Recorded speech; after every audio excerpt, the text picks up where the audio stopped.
picture of the Gurdwara and the Sikh community members who were killed in this. There are other civilians also who've been killed and injured in these attacks. In fact, since yesterday morning, a total of 16 civilians have been killed and 59 others have been injured in the attacks by Pakistan. Not only this, Pakistan is also making attempts as part of its disinformation campaign to paint our action with regard to cross-border terrorism through the communal angle. If that is the issue, then I think I can do no better than to cite or point you in the direction of the Pakistan Army Chief's speech of 16 April 2025. I think that is the last word in communal rhetoric. And in the Pahalgam attack itself, you are aware of the kind of religious profiling that was done there, and perhaps there is a linkage between these two events. I can only say that these nefarious designs will not be allowed to succeed in India. And it is to be noted that people from all faiths, all religions, all regions in India have unequivocally, not just in India but around the world, have condemned these attacks. The Pakistani claims of now responding to India's strikes of the 7th of May. As I said right at the outset, it is India which is responding. The original escalation was by Pakistan on the 22nd of April. We are the ones who are responding to that escalation with the action that was taken yesterday morning. And again, I would like to emphasize that the action was restrained. It was directed towards non-civilian, non-military targets and confined to terrorist camps. And again, as we have been saying since yesterday, any further action by Pakistan, some of which we are seeing today, is nothing but escalation by Pakistan now once again, and will be responded to and is being responded to appropriately. One point that I wanted to also address was the allegations to the targeting of a dam, the Neelam Jhelum project in Pakistan-occupied Kashmir. I want to say that this is an absolute and complete fabrication and a blatant lie. India has targeted only and only terrorist infrastructure, and the details of that terrorist infrastructure, together with the locations, were shared with you yesterday by Colonel Qureshi and Wing Commander Singh. I should note that if this kind of a claim is a pretext for targeting Indian infrastructure of a similar nature, Pakistan will be entirely responsible for the consequences that will undoubtedly follow. Finally, I want to address some issues that have been raised related to the Indus Waters Treaty and the disinformation that has been raised in regard to that as well. The fact is that there have been fundamental changes in the circumstances in which the Indus Waters Treaty was concluded, and they call for a reassessment of the obligations under the treaty. Over the last year and a half to 2 years, India has been in communication with the government of Pakistan. We've sent several notices to them, requesting for negotiations to discuss modification of the treaty. India has for 6+ decades now honored the treaty, even during periods when Pakistan imposed multiple wars on us, and even when relations were adversarial. Pakistan is the one that has been acting in violation of the treaty, deliberately creating legal roadblocks in India exercising its legitimate rights on the western rivers. Any projects that India sought to build on the eastern rivers, and even on the western rivers, which we are allowed to by the treaty, were always challenged by Pakistan, thereby hampering our rights to utilize our legitimate waters under the treaty. In fact, if you see, the preamble of the treaty itself states that the treaty was concluded in a spirit of goodwill and friendship. Mark those words, concluded in a spirit of goodwill and friendship. ये भारत का धैर्य और भारत की सहनशीलता है जो 65 साल से हम इतनी प्रोवोकेशन के बावजूद इस ट्रीटी को निभा रहे हैं. However, as has been made clear earlier as well, Pakistan has not responded to our requests to enter into negotiations for a reassessment of the obligations under the treaty. A number of conditions have changed. This is a treaty that was based on the engineering techniques of the 50s and the 60s. We are living through the first quarter of the 21st century. Technological changes and technological advancements have to be taken into account. There are demographic changes. There are climate changes that have taken place. There is the imperative of clean energy. And of course, the terrorism that Pakistan has wreaked in the state of Jammu and Kashmir itself has hampered India's ability to exercise its rights under the treaty. Pakistan's persistent refusal to respond to our request to enter into government-to-government negotiations on the modification of the treaty is, in a sense, itself a violation of the treaty. And therefore, India has taken the step of putting the treaty in abeyance until Pakistan abjures irrevocably its support for cross-border terrorism. Maybe I'll stop there. I mentioned earlier yesterday as well that this is an evolving situation. I would therefore ask all of you to be considerate and restrained. It will not be possible for us or my colleagues from the armed forces to share operational details at this point in time. Beyond that, if you have any questions, may I have time for only a few, and I'll try to answer those questions. Okay, I give the floor to Rishabh. One Secretary, good evening. This is Rishabh from Times Now. I just wanted to understand, as per the press release that has been released earlier today, it says that we have successfully hit at the air defense of Lahore.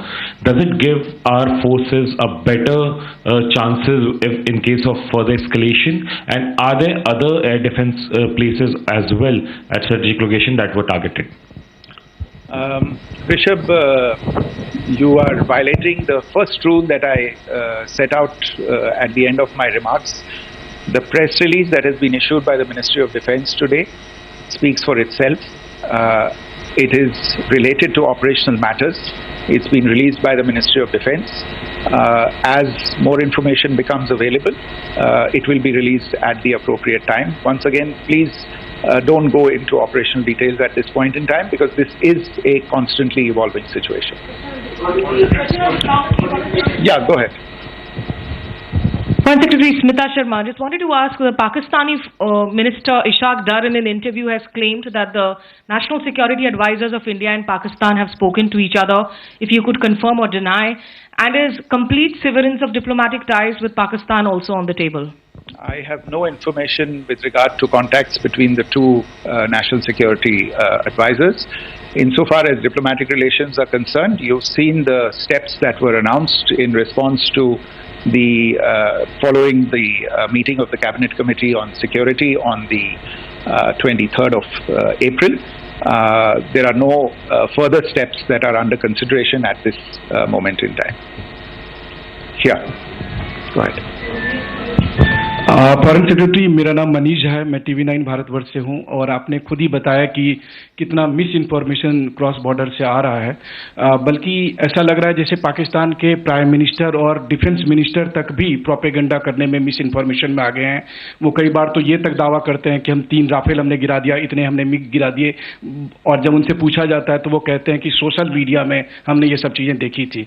तो अगर आधिकारिक तौर पर अगर आप कुछ कह सकें इस पर, ताकि उन्हें भी समझ में आए कि इस तरह के प्रोपेगेंडा नहीं चलने वाला है। देखिए, जब सही समय होगा तो आधिकारिक तौर पे इसके बारे में सूचना दी जाएगी, लेकिन जो आपका प्रश्न है कि प्रधानमंत्री और उप प्रधानमंत्री और विदेश मंत्री, उनके रक्षा मंत्री इस तरह की बातें कर रहे हैं, तो इसमें अचरज की कोई बात नहीं है।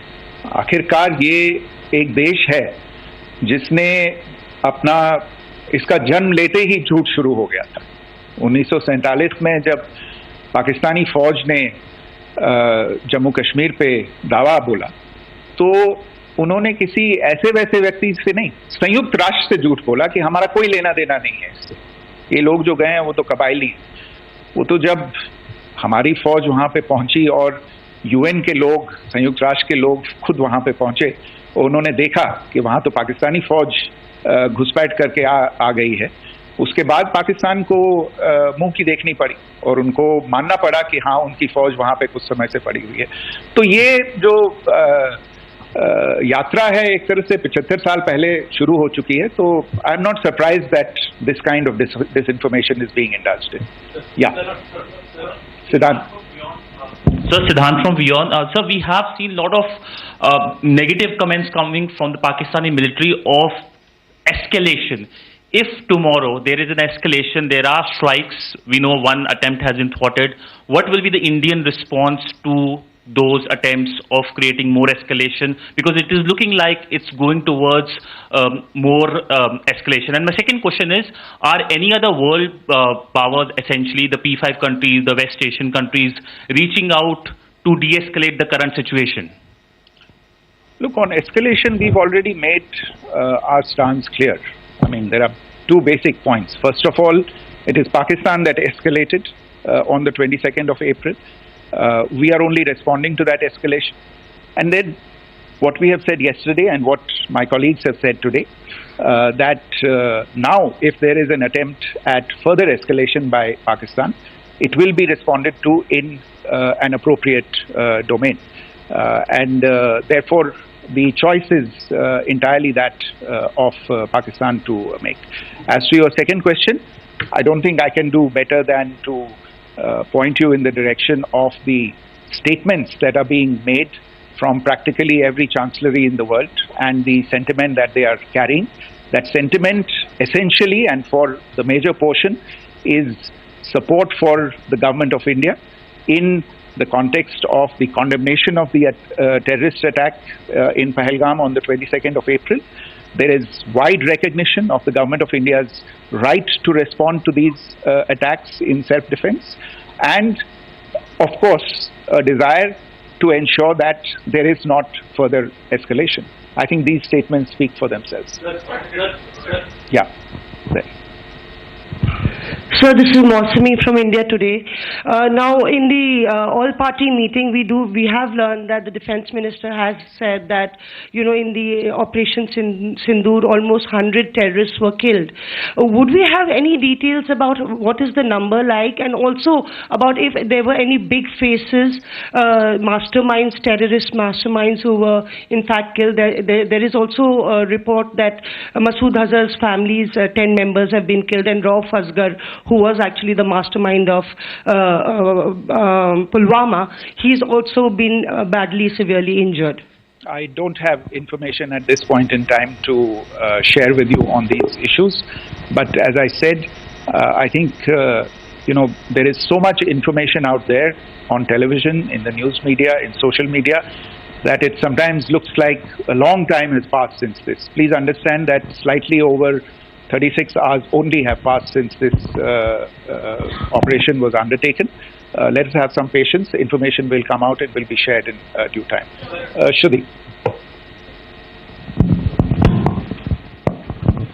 Thank you, Foreign Secretary. Shruti Ranjan from Bloomberg. Sir, could you give us any understanding whether India has moved the IMF or the World Bank to kind of, sensitize them about the the bailout that Pakistan has, and, the kind of stuff that the Pakistan government is doing?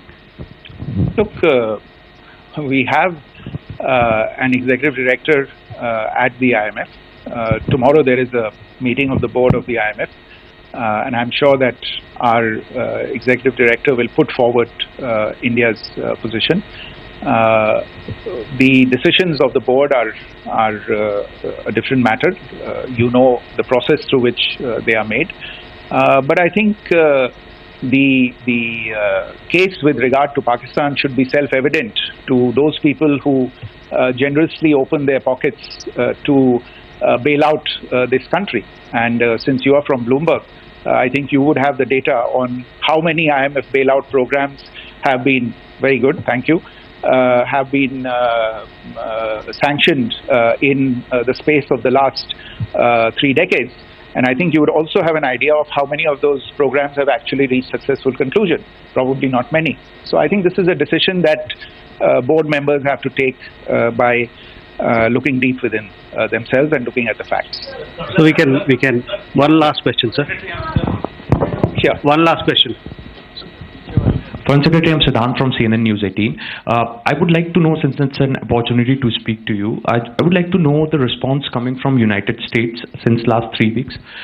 Saudi Arabia, Qatar. In fact, Prime Minister Modi spoke to Qatar before the strikes that evening. Perhaps how do you read the support coming from these countries? Perhaps traditionally they were seen on the other side. This time around, their statements are strong worded. In fact, India-Saudi joint statement also had a very strong condemnation, strong worded condemnation. United States at all level have condemned the attack and have extended support.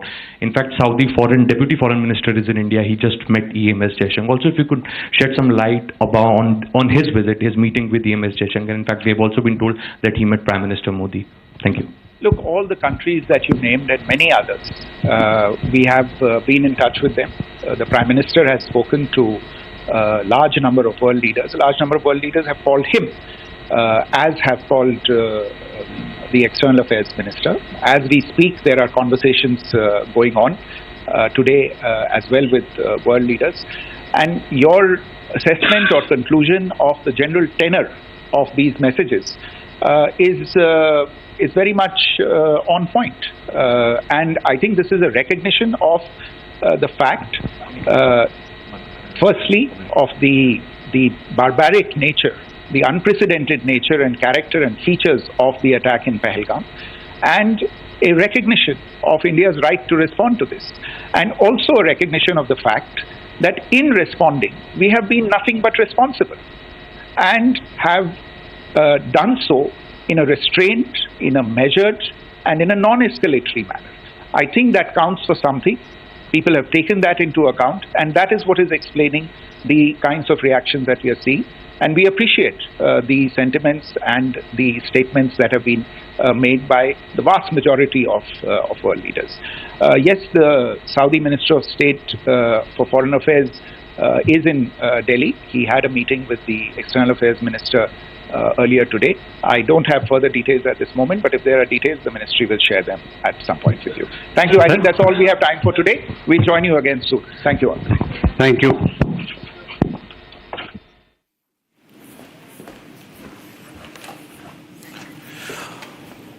Pakistani narrative takedown now by India. This entire narrative that was peddled by the Pakistanis that the drone hit that was carried out was not because of any sort of retaliation, but this was part of the operation. India makes it abundantly clear that we will hit back if at all Pakistan escalates the matter. Not just that, there are several other issues that were addressed by the Foreign Secretary and of course by this Army as well as the Air Force. We're going to take you through every details of it, but slipping into a short break, coming back with the full details of the briefing that has taken place.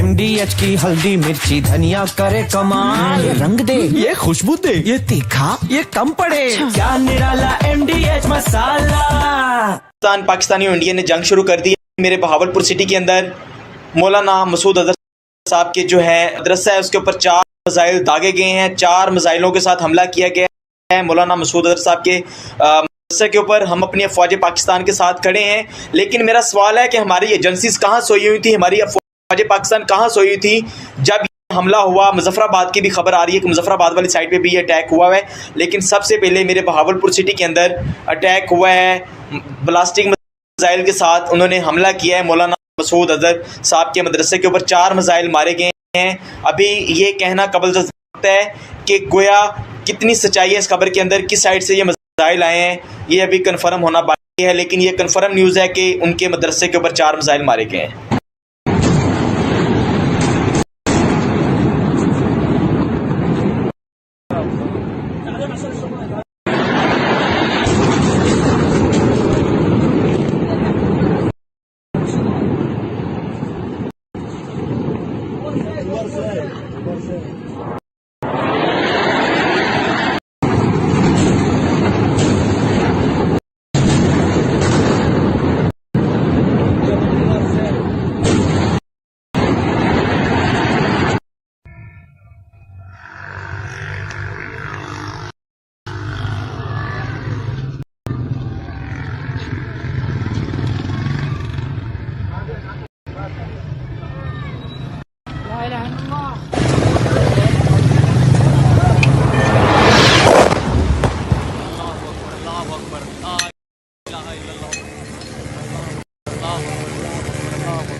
ये नुकसान, ये 9 number,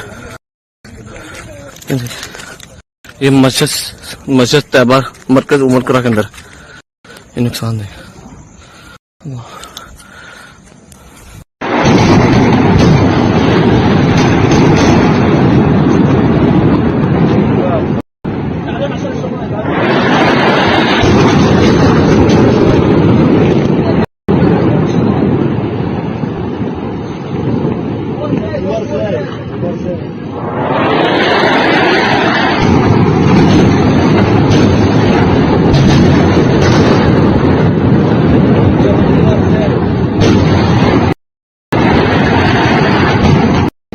Pakistani और India ने जंग शुरू कर दी है। अभी मेरे बहावलपुर सिटी के अंदर मौलाना मसूद अजहर साहब के जो है मदरसा है उसके ऊपर 4 मिसाइल दागे गए हैं। 4 मिसाइलों के साथ हमला किया गया है मौलाना मसूद अजहर साहब के मदरसे के ऊपर। हम अपनी अफवाज पाकिस्तान के साथ खड़े हैं, लेकिन मेरा सवाल है कि हमारी एजेंसीज कहाँ सोई हुई थी, हमारी अफवाज पाकिस्तान कहाँ सोई हुई थी जब ये हमला हुआ Muzaffar.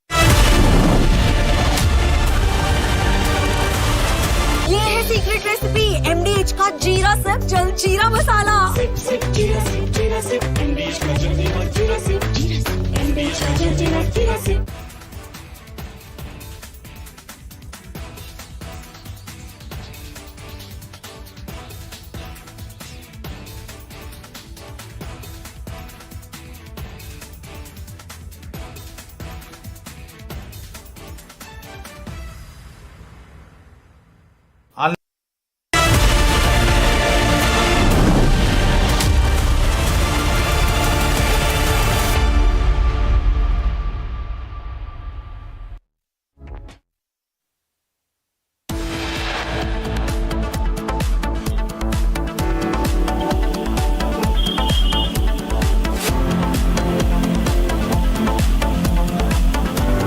It's not over yet. Operation Sindoor 2 underway as India pummels Pakistan and targets Pakistan terror headquarters in 7 places.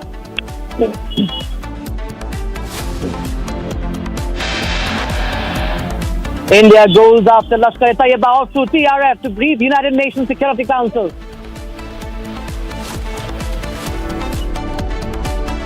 Operation Sindoor 22 अप्रैल को पहलगाम में हुए विभत्स आतंकवादी हमले के शिकार मासूम नागरिकों व उनके परिवारों को न्याय देने के लिए लॉन्च किया गया था।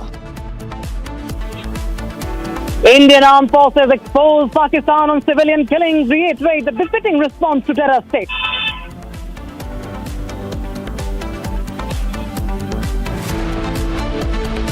It is not our intention to escalate the situation. However, if there are military attacks on us, there should be no doubt that it will be met with a very, very firm response. External Affairs Minister Dr. S. Jaishankar's big statement says will hit back if Pakistan strikes.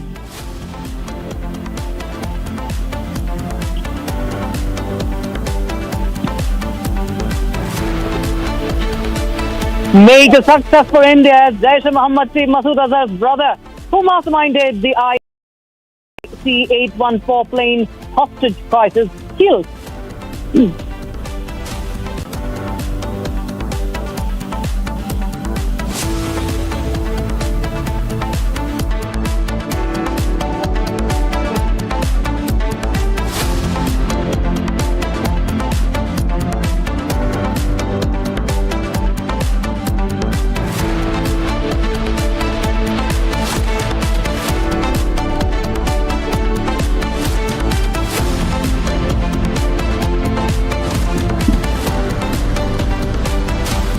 All right, viewers, there's an important meeting that is going on right now as we speak at the 7 Lok Kalyan Marg. Right now, the Army Chief is briefing the Prime Minister and the NSA Ajit Doval in the national capital, and that's what we are breaking right now. The Army Chief, General Upendra Dwivedi, is right now meeting the Prime Minister and NSA Ajit Doval. The meeting is right now underway at the 7 Lok Kalyan Marg. A big update coming in as Pakistan, its cowardice has also been exposed once again. We just had the Ministry of External Affairs and the MOD press conference a while back, and Pakistan, what it intended to do, how it has targeted the civilians in India, in Jammu and Kashmir, has all been exposed, and now the next step of action is being mulled at, is being discussed. The Army Chief, General Upendra Dwivedi, is at the 7 Lok Kalyan Marg, and we have Aishwarya Kapoor joining us on the broadcast. From Aishwarya Kapoor, what more can you tell us about this meeting? Well, this meeting is happening right now, just minutes after the MEA and the MOD joint press conference. You have the Army Chief and the National Security Advisor briefing the Prime Minister at 7 Lok Kalyan Marg. As you just stated, this meeting is on as we speak. You have the Army Chief, NSA briefing the Prime Minister. We've just heard in an official press conference that how Pakistan tried, it was a failed attempt from across the border to attack our 15 installations. It was thwarted by the Indian forces, by the combined effort of the Indian forces and our S-400 system.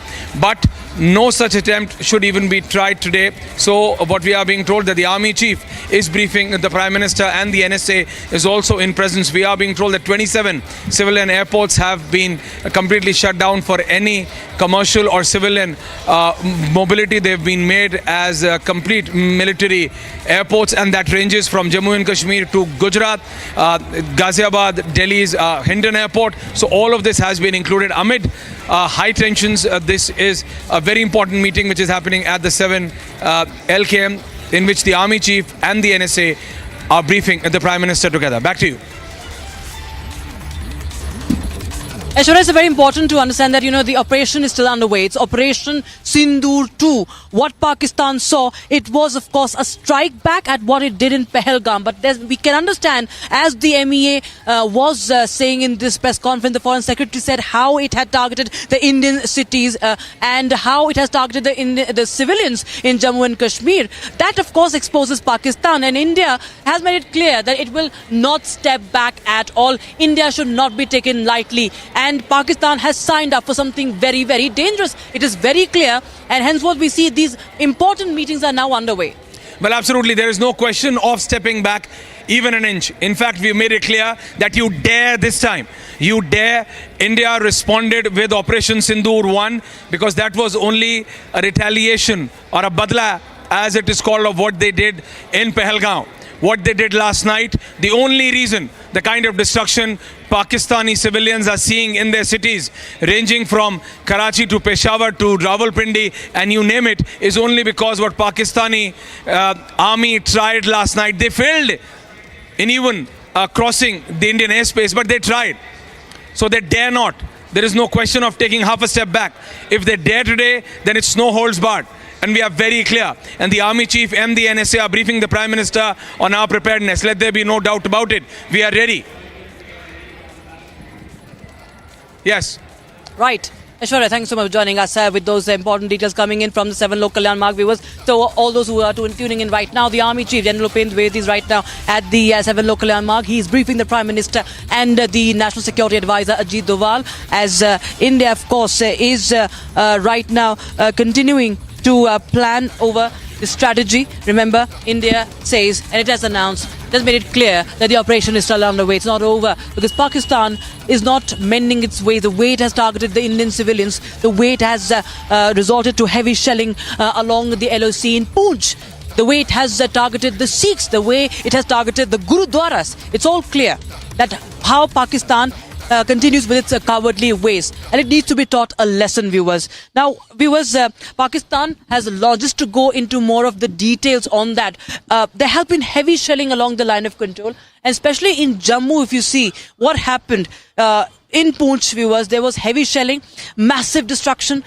The Gurdwara was also targeted over there, and 3 Indian civilians were killed in this shelling. And this happened right after India's Operation Sindoor. And this is, of course, after India, of course, had it succeeded in its operation, hitting the terror targets. But hitting the terror targets, dismantling the terror headquarters, hurt terrorists down so much. So now we will give you this report, viewers. In fact, we have our network reporters right now lined up for you. Gursimran Singh joins us live on the broadcast from Akhnur in LOC. Harsha is live from Poonch, and we have Rawat live from the border district of Baramulla. We'll just go across to Harsha, who has been tracking all the developments from Poonch. Well, the Foreign Secretary also made it very clear that how the Indian side has been targeted. The Indian civilians have been targeted by the cowardly Pakistani army, and the shelling that continued yesterday. And we saw that how the Sikhs, the Gurudwaras, have been targeted by the Pakistani army. What is the latest update that you are, and what have you witnessed in Poonch, Harsha? What you can share with us? So Rakshita, as rightly you are pointing out the cowardly behavior of Pakistan, where again it has attacked civilians. In Pahalgam also we saw the civilians, the tourists were attacked, and here also in Poonch, when the frustrated Pakistan saw that how Operation Sindoor was successful, it resorted and guided its artillery, its mortar shelling towards Poonch city, main city. There are several districts of Poonch which has been heavily impacted, but if we talk about Poonch city, the artillery exercise of Pakistan was guided at religious places. Not only Gurdwara but also temple, Gita Bhavan, mosque and madrasas all have the mark of the mortar shelling caused by Pakistan. Also 6 from the Gurdwara died in the mortar shelling. Also in total 11 civilians in the Poonch district have lost their lives. We spoke to the families who are still grieving. Tears of the mothers have not soaked yet, and they are stating that Pakistan should continuously, this befitting reply should be given from the side of India to Pakistan. Not only Operation Sindoor 2.0, but more such action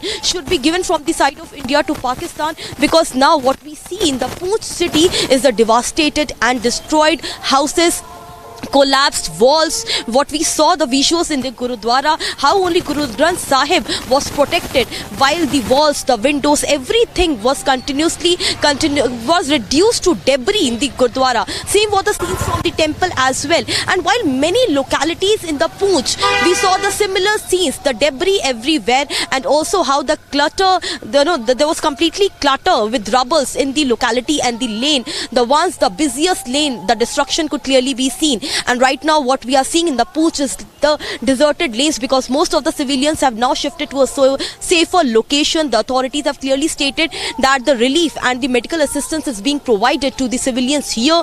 They have been shifted either to the bunkers or either to the safer location, because Pakistan can again resort to the mortar shelling as it's completely frustrated. And the cowardice of Pakistan is clearly that now it is attacking the civilians rather than doing something else. So right now the visuals of Pooch is clearly like the desertness we can see in the lanes, in the roads. Most of the civilians have moved to the Jammu or the nearby district where the mortar shelling impact will not be there, because Pooch, if we talk, it's an embattled hill city which is surrounded by the disputed Indo-Pak border. So right now what we see is that the impact of devastation. Back to you. Well, all right. Thanks. We will just go across to my colleague Gursimran Singh, is also in Jammu. He is along the LOC in Akhnur, and of course there has been a lot of damage over there as well. What's the latest update that you're picking up? And you also have information about what has been happening. You know, Gursimran, you've been in touch with your defense sources as well, because there has been, how India has also struck back. India's air defense system have proved what they really are, meant for, and how strong they stand in face of Pakistan's cowardly ways and its weak ammunition. Tell us more about what you have witnessed and what you're learning latest. See, Rakshita, if we speak of first of the situation along the line of control, the situation continues to be tense, because the people in the border areas, they have been asked to vacate their houses due to the Pakistani provocation that we have seen late last night, early yesterday morning, when they resorted to targeting the civilian areas in the Poonch. So nothing can be left at chance, and that's why the district administration, the divisional administration, they decided that all the bordering villages will be asked to vacate. Right now we are at the Akhnur line of control, and I'll request Sarjeevan to show you this ridge that you see. That this is actually going to be point of friction between India and Pakistan, because if you speak of the 2019 the airstrikes that India carried out and the Operation Swift Retort, everything was visible from this very stretch, because from the international border to the line of control till Sundarbani, this area has always been the place from where Pakistan has attempted to intrude into the Indian territory, though their attempts have been foiled. And today, since the India has done the retaliation, and the retaliation was on the Pakistani army headquarters, it is very likely and the forces are prepared for any kind of retaliation from the Pakistani side, because Pakistan will once again, they will not sit back. That's very sure for the security establishment, because they know the habit of the Pakistan, that even after getting defeated, the Pakistan tries to overcome the same, and in the same spirit that they try to win this, but every time they have faced the defeat. Now when it comes to the preparedness, there have been the anti-drone systems, the air defense systems of the India along the line of control, they have been activated at least more than 2 dozen locations in a single sector. So the deployment is very thin. There lies almost no possibility that there will be any breach of that system, that the Pakistani air systems, the UAVs, the Pakistani helicopters or the fighters, they can enter into the Indian territory. That is a foolproof system that the India has kept in place. Apart from this, what we are also getting to know, that everything is being kept on standby, every option. Indian Army's local formation commander, they are directly speaking to the Northern Army commander almost on real-time basis, and they are briefing on the prevailing situation, so that if there is a change in the situation that needs the response from the Indian Army, that can be given without any delay, Rakshita.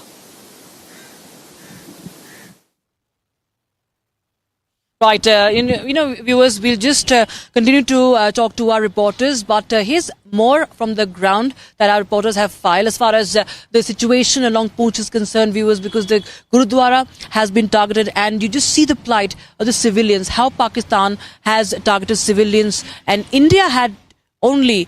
It was a measured response. It was a precision strike on the terror camps, on the terror headquarters. It was to dismantle the terror network and, send a blow, in fact, deal a blow to the terror apparatus in Pakistan. But what Pakistan did is target the Indian civilians. Here's more.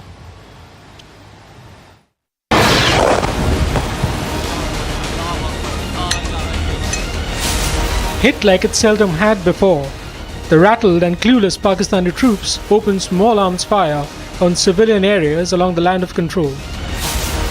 Heavy artillery fire was also directed on unarmed civilians in the forward areas of Poonch near the LOC. While the army responded swiftly and effectively to unprovoked Pakistani shelling, an effort was underway to shift all civilians on harm's way to safer places. The unprovoked Pakistani shelling and small arms fire have so far claimed 16 lives while leaving over 40 injured.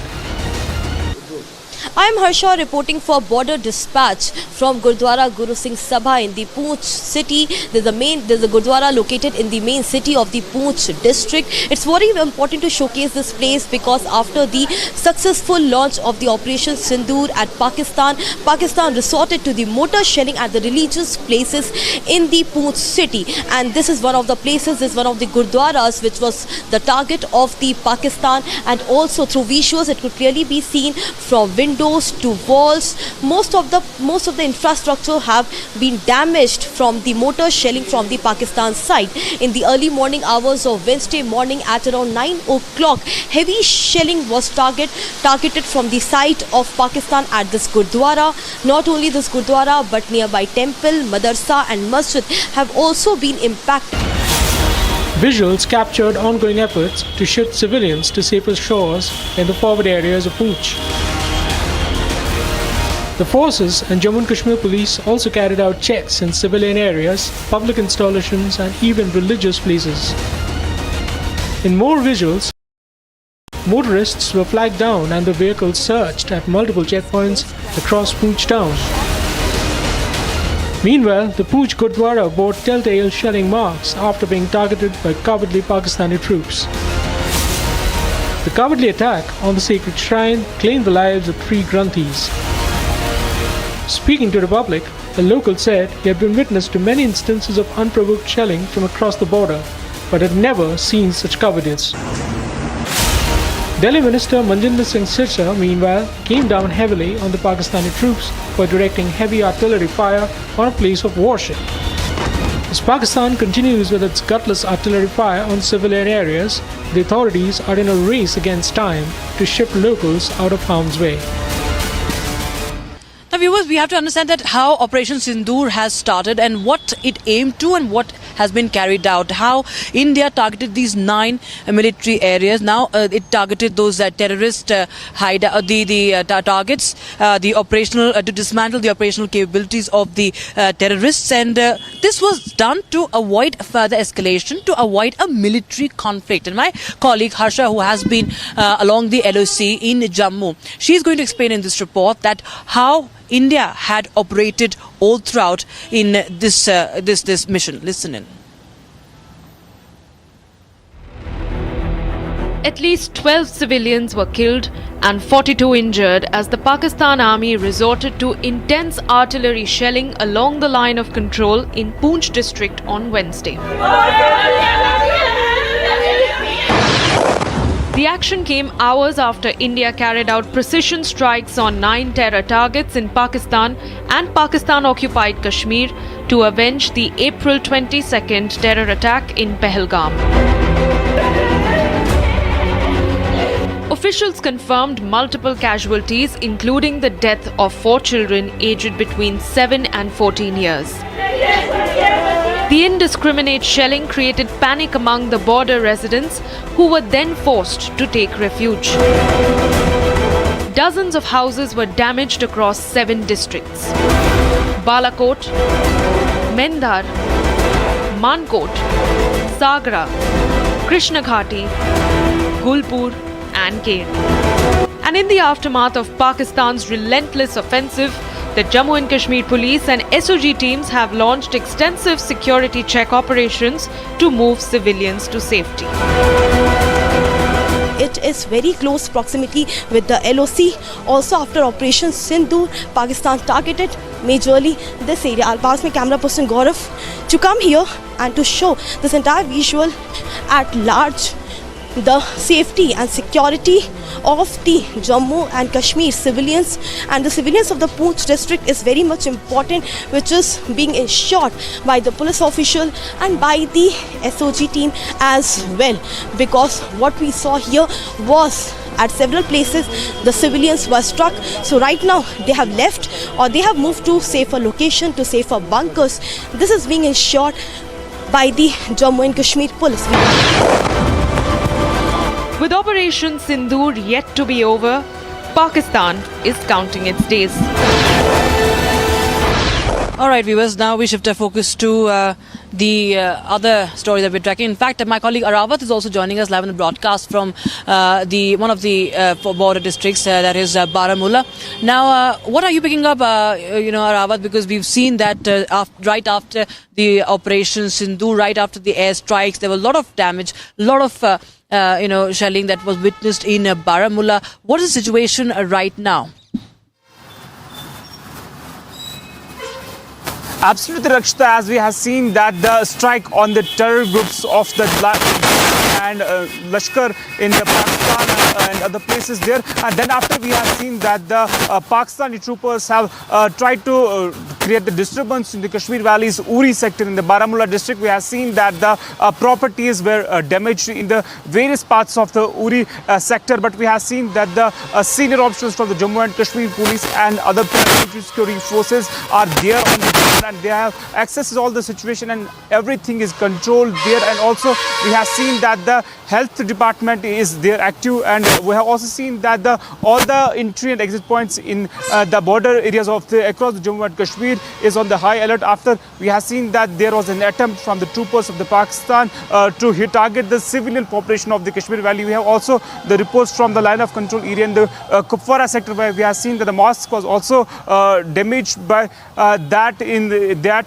particular area. And then after we have seen that the same kind of operation is also taking place in the various parts of the Kashmir Valley, and then after we have seen that the same kind of operation is also taking place here in the Uri sector. Also we have seen that locals have been advised there to move to safer locations. Then after also we have seen that everything is there under control in the Uri sector, but we have seen that the Indian Army is giving them the befitting reply to the Pakistan's unprovoked firing. We have seen that the ceasefire violation in the Uri sector comes after when we have seen the deadly terror attack in the South Kashmir's Pahalgam, where we have seen that the 26 men lost their lives. Then after we have seen the continuously ceasefire violation by the troopers of the Pakistani army in the Uri sector, but we have seen that the Indian Army is giving them the befitting reply. Yes, Rakshita. Right, Arawat. In fact, viewers, we also have to understand it's not just in Poonch, not just in Baramulla, but also in several other areas like Gulmarg. That is popular, one of the most popular tourist destinations as far as the Jammu and Kashmir is concerned. Now, that also was targeted. Unprovoked shelling was done. We saw that happening in Gulmarg as well, and as a result, the authorities took a decision of even suspending the famous gondola rides, the trolley cars that go in towards the Afarvat peaks as well.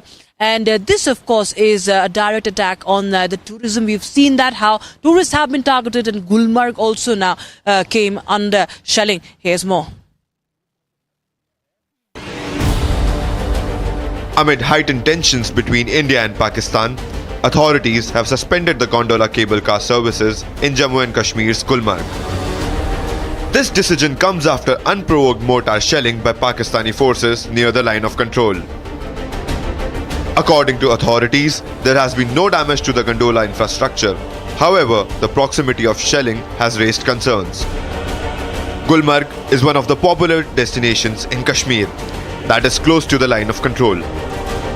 However, after Pakistan's unprovoked mortar shelling, the authorities have cordoned off the area for tourists. Officials said the security forces have fortified security of the tourist spot to safeguard from any untoward incident. And with that, it's a wrap on this edition from the front, viewers. We continue to report from several locations across Jammu and Kashmir. With that, I'd like to thank my colleagues, Harsha from Poonch and my colleague Rawat from Baramulla, and of course Gursimran from Akhnur. And this is Raksha Mishra signing off from Srinagar. We'll be right back with This Is Exclusive on 7 p.m. Don't go anywhere.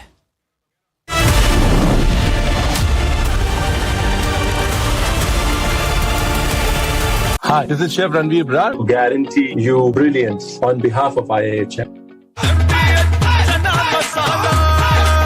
अब छोलिया हो या लोबिया, सफेद चने या काले चने, सब कुछ मजेदार बने।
उन्होंने 4 की यार्ड करेंगे, डेरा मस्ती खाली करवा ली भाई। हाँ देखना वाम कैसे आ रही है वहां से। अभी वीडियो कैच होगी? नहीं होगी।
I think we can see an explosion. We hear an explosion.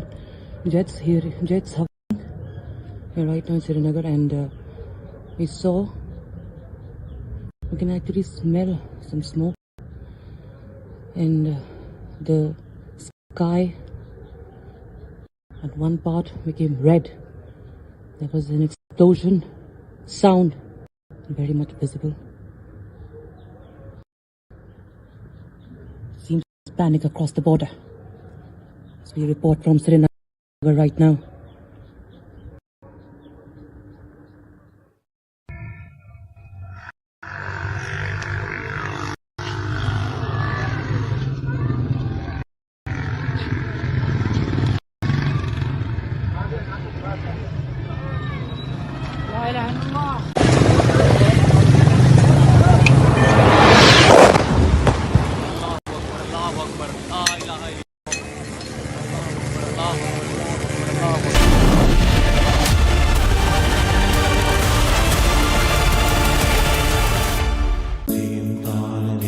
At Amity, we are committed to building a stronger India through world-class education and research, to nurture ideal citizens who, together with the leaders of today and tomorrow, will make India a world superpower. Amity University, India's leading not-for-profit private university. MDH की हल्दी मिर्ची धनिया करे कमाल, ये रंग दे, ये खुशबू दे, ये तीखा, ये कम पड़े, क्या निराला MDH masala. Mahi sir, how much do you love your fans? Honestly, I love my new fans. पुराने वाले बेकार में शोर करते। सर फैंस हैं, शोर तो करेंगे ही ना। नए वाले नहीं करते। And they listen to what I say. The new generation Orient BLDC fans, super silent performance with voice control. सिली में आए तो और Cricket fans. आधे बाउल दही में 4 चम्मच MDH चटनी पुदीना मसाला डाला, स्टर करो, पुदीना चटनी तैयार। MDH चटनी पुदीना मसाला।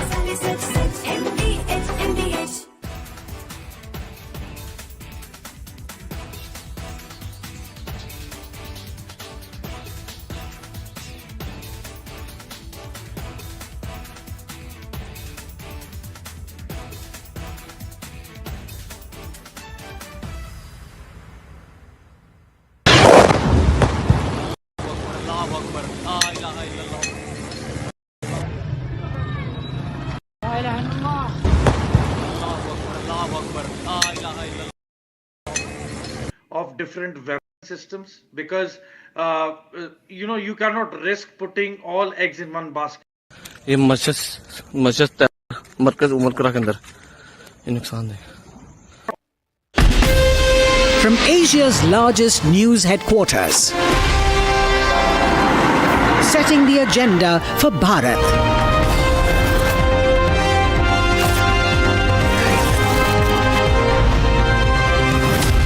You're watching Republic.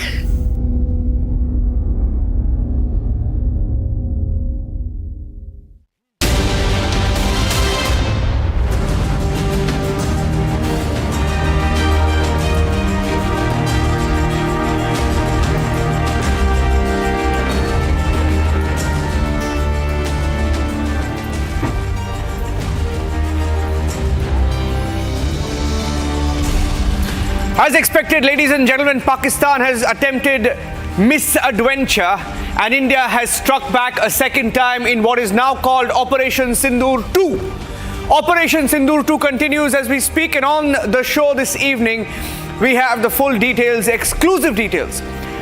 Pakistan attempted to target 15 Indian cities and their duds, meaning their drones and missiles acquired from China, fell straight into the farms in Punjab.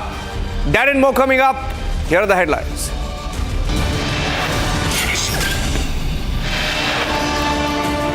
Operation Sindoor 2 continues as India hammers Pakistan for its misadventure and attempt to target Indian cities.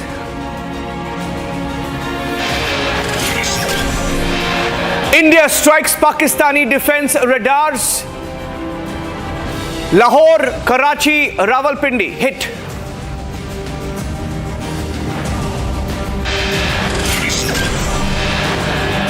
Pakistan attempts to target 15 Indian cities. Drones and missiles projected at India fall short. All of them fail to hit their targets. Pakistani duds landing in farms across the border. Chinese missiles suspected to have been used.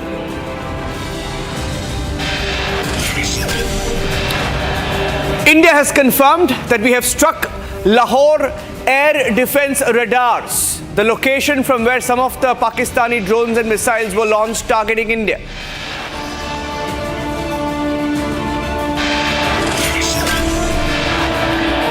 S-400 Sudarshan Chakra used in the Operation Sindoor 2 as every Pakistani drone and missile are intercepted in the skies.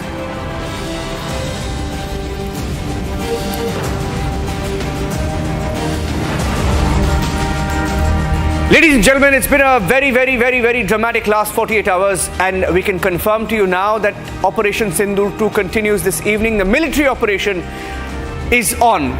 What is military Operation Sindoor 2? Pakistan last night tried to target 15 Indian cities. And my colleague Shawan is joining us with the details of where they launched these attacks from and how Pakistan's attempted strikes on Indian cities were thwarted one by one, ranging between 80 kilometers to 282 kilometers. Each of these strikes, drones, missiles that were sent to 15 cities, all falling short. Shawan with the details. Shawan. Well, in fact, the details that we are getting right now is what Pakistan essentially wanted to strike were the military installations. If you take a look, starting all the way from Kashmir, Awantipura, Srinagar, both the places, remember, they were targeted from Rawalakot, that is in Pakistan. That's the Pakistani Air Force base. Now, let me also tell you, as far as those in Jammu and Punjab are concerned, the missiles were basically launched from Rahwali cantonment in Gujranwala.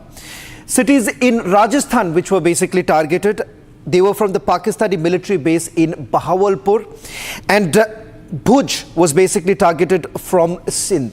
Now, in fact, Niranjan, the details that we're getting is that roughly around 1 o'clock in the morning, that was when our gun loading radars, these radars actually identified the location from where these missiles were being launched. That's when our air defense system was activated and these missiles were prevented from carrying out the targeted approach.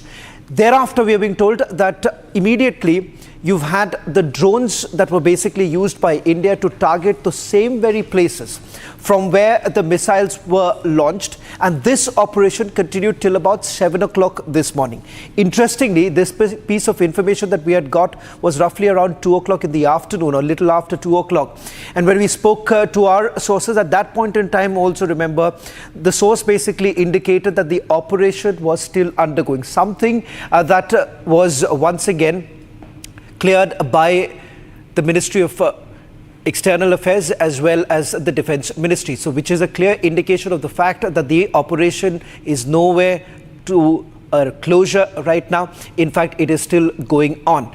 The other important aspect that we've been able to figure out is with regards to the missiles that were basically used by the Pakistanis. In fact, these are essentially the PL-15 or the BVR range missiles that were used by the Pakistanis. This was delivered to the Pakistanis by China, and this was just about 3 months ago when these missiles were actually given by China to Pakistan, which was basically used. In fact, it turns out that some of those missiles that were fired by the Pakistanis did not even continue in the same very trajectory that it was basically locked for. It did not have enough fuel. Now, that was what we have also picked up, and that is the reason why some of these missiles landed up in their own territory. And the others, which basically crossed over, were brought down by our air defense system. And in fact, the debris of these missiles have been found in places like Amritsar and in some other places also we are given to understand, like for instance in Bhatinda and a few other places the debris have been found. So there is ample proof of the fact that they basically wanted to carry out this attack. Shaman, why don't you walk up here, because I have 5 walls. Let's do the walls together, because the walls tell the full story of what Pakistan tried to do. So I'm going to get Shaman also in the frame. Let's fire those walls one after the next, and then we'll go from one story to the next. Ladies and gentlemen, this is what Pakistan tried to do last evening. Let's go across straight to the wall. Shaman, the 15 cities that Pakistan tried to target in the intervening night of 8th of May. Pakistan attempted to target 15 cities. I'll go from the bottom. Bhuj, Uttarlai, Falodi, Nal, Bhatinda, Jalandhar, Kapurthala, Amritsar, Srinagar, Avantipora, Jammu, Pathankot, Udhampur, Ludhiana and Chandigarh. Now all of these cities, Shavan, so across the border, from international border, Gujarat, Rajasthan, Punjab, Jammu and Kashmir, along the border they've tried to target our cities. Well, in fact, just to quickly add a point here, you have your naval installations here. Yes. As far as Bhatinda, Jalandhar, Kapurthala, Amritsar are concerned, you have your army bases here. Interestingly, Pathankot, remember, has been their target for a very, very long time, because that's where our Air Force base is. Jammu, also not to forget, as far as Jammu is concerned, you have the 16 Corps headquarters in Jammu. Ludhiana, Udhampur, as well as Chandigarh, you have, several of your not just the military base, but some of them happen to be the military cantonments, which have also been targeted. So clearly, if you look at it, there is a pattern that emerges. Of course, Srinagar and Avantipora both have military bases. You have the 15 Corps in Srinagar, and Avantipura also has a... Now, Shavan, what is interesting is that they haven't just tried to target towns or cities along the border. Perhaps as a response to India going deep into their territory, they've tried to target cities well within our territory, for example, in Chandigarh. Now, that came as a surprise. Now, let's get you the next wall, which shows you how India responded and why India responded in the way that it did. Let's show you the next wall. We hit them back at the bases, at the military installations from where all of these missiles or radars or missiles and drones came from. India took out some of them. Shaman, if you can talk about the cities where they came from and why we struck these cities and what we struck in these cities in the last 12 hours. Essentially, each of these missiles have a particular range to cover. That is the reason why we've not covered that. Like, for instance, from Sindh, you would have Bhuj, which is closer. 280 kilometers. Yeah. So Bahawalpur again also happens to be another military base, which was basically targeting just opposite in Rajasthan.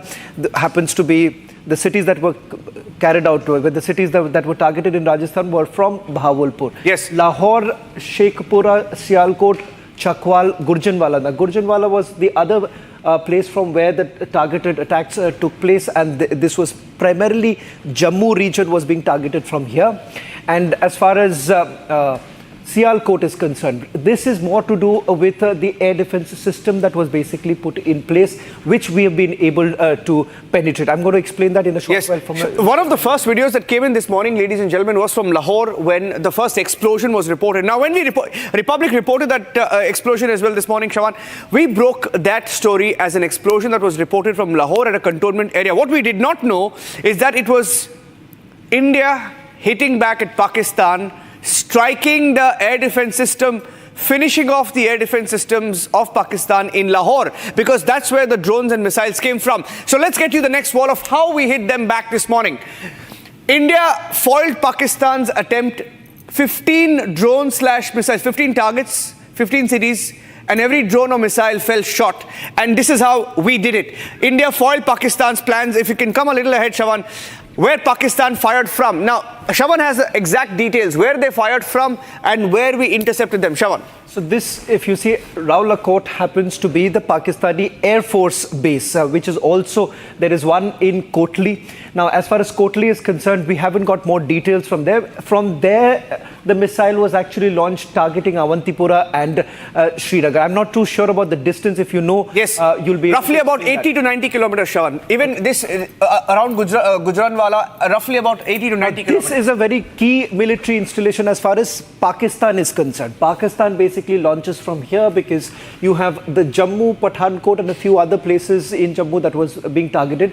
And for them, it's extremely important. If you remember the Pathankot airbase also, our airbase was targeted in the past. You've had this missile that was launched towards Jammu. That happens to be the Nagrota base, which is the 16-core base. Now, next, Bahawalpur. Now, this is interesting because we checked the distance, Shawan. If the drones and missiles were launched from Bahawalpur towards areas in Rajasthan, that's namely Nal, Falodi and Uttarlai, right? Minimum 200 to 300 kilometers. That's the range, 200 to 300 kilometers. So perhaps could have been missiles that were launched from Bahawalpur. By the way, symbolic because Bahawalpur is the headquarters of the Jaish-e-Mohammed Masood Azhar's headquarters, which we struck yesterday. Right. And this is also the place where we are given to understand Bahawalpur. If we can just quickly go back once. In Bahawalpur, because some of the missiles we can't go back to understand that some of the missiles did not cross over. Yes. So that could be also because of A, because of the distance, B, because probably Chinese missiles. Yeah. Chinese missiles. Okay, finally, this is Sindh, and from Sindh, they fired some projectiles towards Bhuj in Gujarat, and that was thwarted. The only thing that I'm not very sure about, and I couldn't get the details from my source, was where exactly in Sindh is the military base from where when they fired. But this is a confirmation that yes, it was from one of the province. From the Sindh province. Yeah, our gun radars located these launchers in real time. And ladies and gentlemen, just one point, just think about it. If 15 missiles or drones were launched from Pakistan, were supposed to hit Pakistan's Indian cities, if we were the target, if 15 cities were not hit, you have to remember that it's only because of our forces that we today are safe. We don't have a single hit from Pakistan. And a big thank you and a salute to our forces and for all of those anti-nationals who question our forces. Now, we have more for you on this particular plot of Pakistan. This is why we are safe. And the Chinese duds, and we have, Shawan, a breaking news came in of how we have deactivated the HQ-9s of Pakistan. We've struck some of those systems as well. If you can tell us a little bit about that, and then we will start the comparison. So, the air defense system basically works in multiple layers. So in the first layer, it would cover a particular distance, and the second layer thereon. As far as HQ-9, as far as this air defense system is concerned, they had basically installed at 3 locations. One happens to be Lahore, the other happens to be Sialkot, and the third happens to be in Rawalpindi. There we are being told that all the 3 places, they've also aided it with long-range missiles, as well as jammers. All 3 completely failed. Now, as far as the S-400 is concerned, once it is up in the air, remember, it basically does not allow any sort of penetration, and more importantly, the range that it has. This is an upgraded version of what we had earlier. Yes. It was delivered just about a few months ago, and we are given to understand that has been utilized. And the range that you're looking at, just look at what the detection range is. Look, let's look at the comparison. First of all, S-400, the Indian system has won the Sudarshan Chakra. Pakistan's HQ-9 has failed completely. The range, 600 kilometers for India's detection air defense system, S-400, 250 kilometers for HQ-9 of Pakistan. Let's go to the next parameter.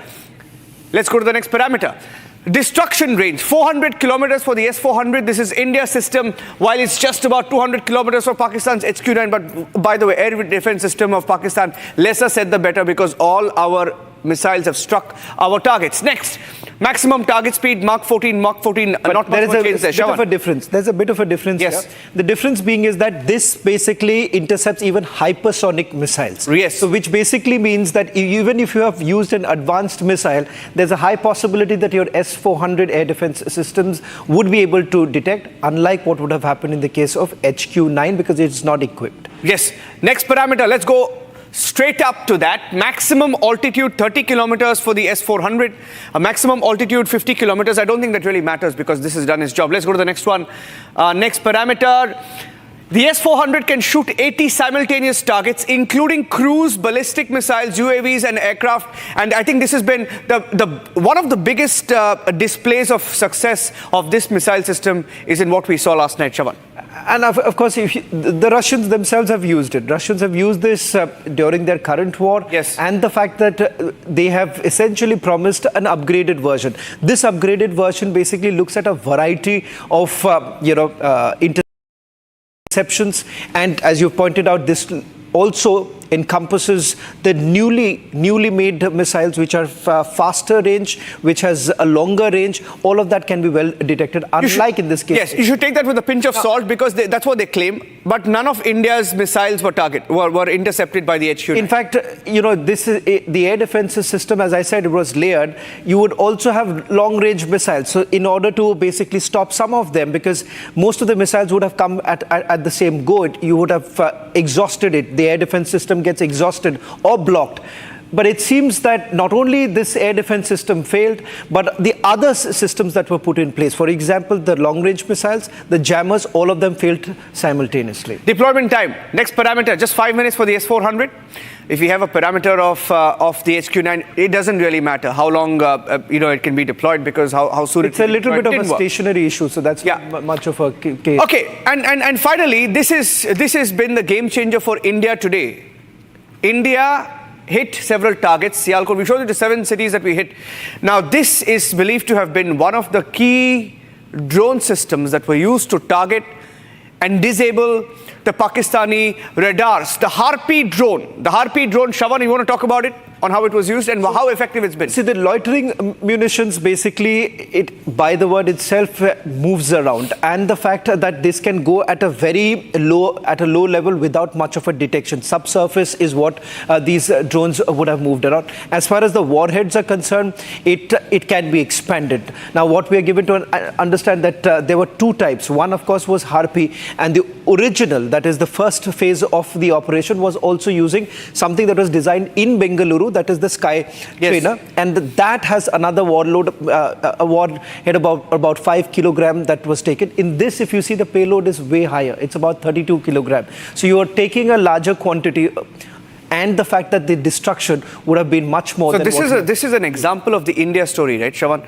Harpy jointly made between Israel and India, and this is available in plenty with us, and this is a success story. And every aspect of Operation Sindoor that you've seen, the missiles that were used to target the nine areas chosen yesterday when we hit the terror camps, beautiful precision strikes that we had. If I can just quickly pull up one picture that we had where the headquarters of Masood Azhar before and after tells you how precise the strikes were. And while we do that, let's also get you some breaking news. There is a breaking news update that we have from Bangladesh. I want Shravan to give us that breaking news update. Let's break that next. That was the next breaking news update we had. Bangladesh falling in line. Shravan, this is very unprecedented.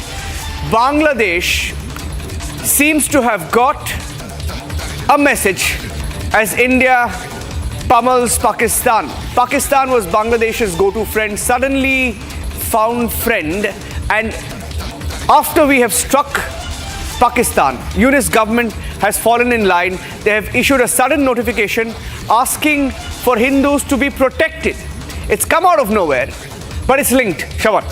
Well, in fact, there is growing pressure right now. One coming in from the radicals inside Bangladesh, because remember, there were certain measures that the UNIS government essentially wanted to take, bringing in more women workforce, and that has been completely, something that has not gone down well with the radicals who have been controlling UNIS.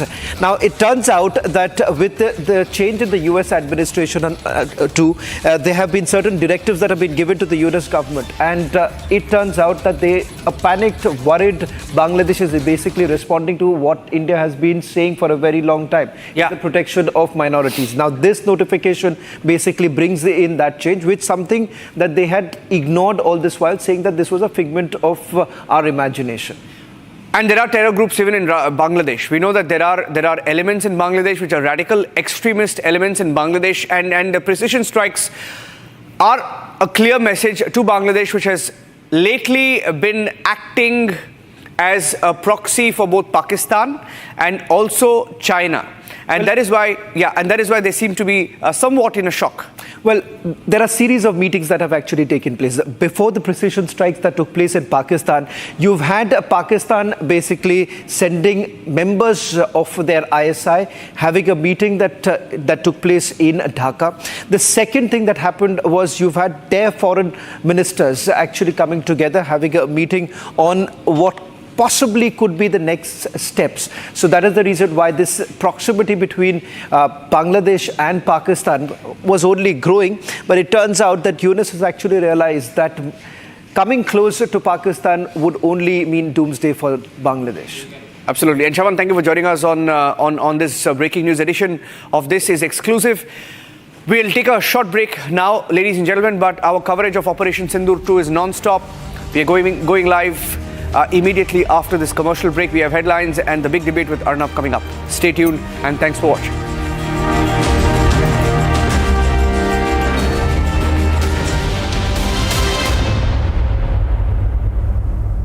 Mahi sir, how much do you love your fans? Honestly, I love my new fans. पुराने वाले बेकार में शोर करते Sir, fans हैं, शोर तो करेंगे ही ना? नए वाले नहीं करते. And they listen to what I say. The new generation Orient BLDC fans. Super silent performance with voice control. Silly me, I thought. Cricket fans. अब छोलिया हो या लोबिया, सफेद चने या काले चने, सब कुछ मजेदार बने। इसको घर पे लगाओगे तो शादी का तो पता नहीं, पर घर पक्का नहीं टूटेगा। रुंगटा नहीं तो घर स्ट्रॉन्ग नहीं। रुंगटा स्टील TMT बार एकदम सॉलिड। पहाड़ों में हाइकिंग शिप भी बन सकती है। दादी के हाथों का जादू और खुशबू से महकता घर, माँ की मुस्कुराहट और खाने की सुगंध। MDH गरम मसाला, क्योंकि हर रिश्ता है स्वाद से जुड़ा। पाकिस्तानी और इंडिया ने जंग शुरू कर दी है। अभी बहावलपुर सिटी के अंदर मौलाना मसूद अजहर साहब के जो है मदरसा है, उसके ऊपर 4 मिसाइल दिए गए हैं। 4 मिसाइलों के साथ हमला किया गया है। मौलाना मसूद अजहर साहब के मदरसे के ऊपर अपनी अफवाज पाकिस्तान के साथ खड़े हैं। लेकिन मेरा सवाल है कि हमारी एजेंसीज कहाँ सोई हुई थी, हमारी अफवाज पाकिस्तान कहाँ सोई हुई थी जब ये हमला हुआ। मुजफ्फराबाद की भी खबर आ रही है कि मुजफ्फराबाद वाली साइड पे भी अटैक हुआ है। लेकिन सबसे पहले मेरे बहावलपुर सिटी के अंदर अटैक हुआ है ब्लास्टिक मिसाइल के साथ। उन्होंने हमला किया। मौलाना मसूद अजहर साहब के मदरसे के ऊपर 4 मिसाइल मारे गए हैं। अभी ये कहना कबल वक्त है कि गोया कितनी सच्चाई है इस खबर के अंदर, किस साइड से ये मिसाइल आए हैं, ये अभी कंफर्म होना बाकी है। लेकिन ये कंफर्म न्यूज़ है कि उन मदरसे के ऊपर 4 मिसाइल मारे गए हैं।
ये नुकसान, ये 9 number,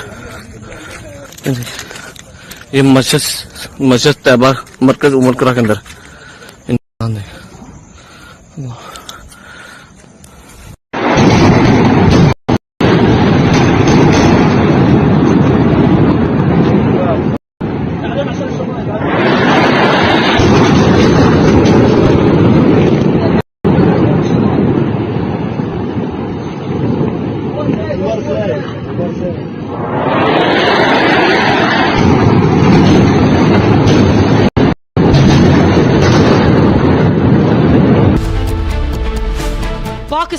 intends to attack 15 Indian cities.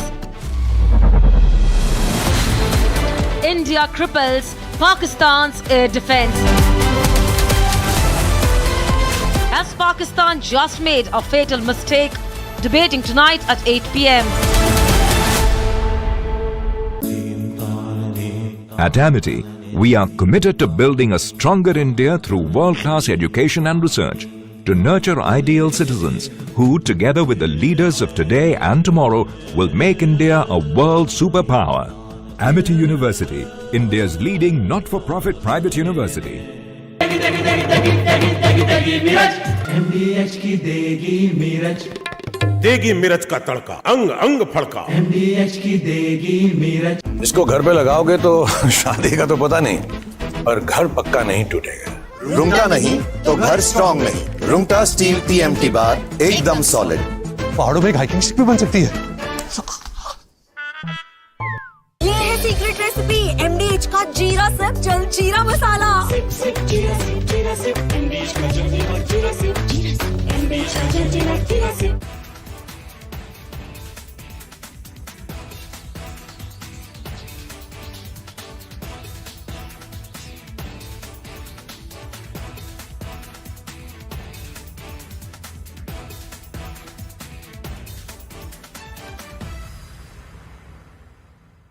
Unlike in 2019 when we had hit Balochistan, which was in the wilderness, and Pakistan got an excuse to say that nothing had been damaged or killed, that we had only killed some crows and pigeons and sparrows. This time we chose high visibility terrorist targets which have been around for decades, right? And they are command and control targets, terror training camps of big, very great magnitude, so that they cannot be missed by the people of Pakistan or the whole world per se.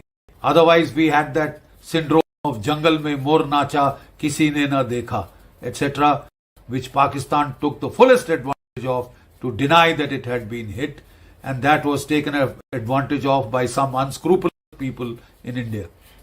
This has been a very calibrated, very calculated, meticulously planned and executed strike. Right?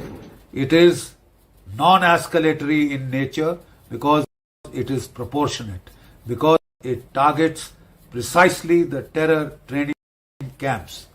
We have not hit the Pakistan armed forces, the army or the ISI.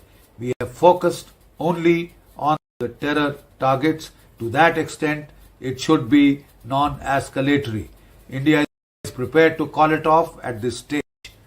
Should Pakistan wish to escalate and target Indian civilian or military targets, then it is signing its own death warrant. It will give the Indian Armed Forces the precise pretext, the precise justification they need to target the Pakistani army, ISI and the command and control network that dominates the terror ecosystem in Pakistan. The Pakistani ISPR has claimed that India has hit 24 attacks on 6 target clusters. So far they are saying that they have retaliated by artillery firing on an Indian brigade headquarters and another post.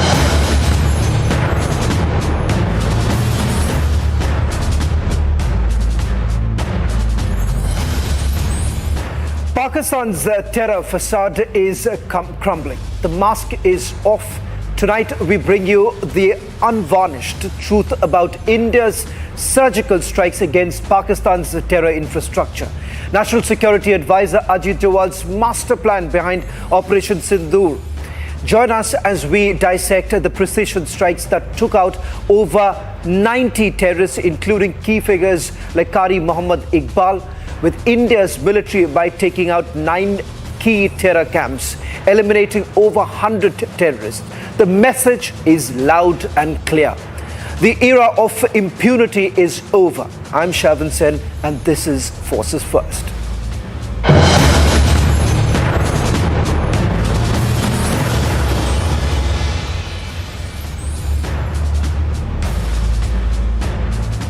National Security Advisor Ajit Doval emerged as the chief architect, the man behind India's swift and strategic retaliation, Operation Sindoor.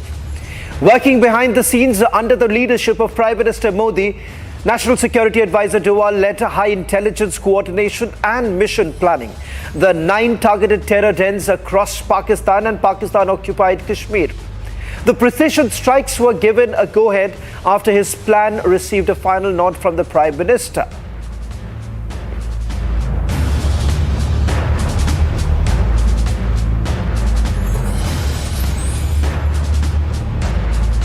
It is said that when he speaks, it's intelligence, but when he is silent, it's war.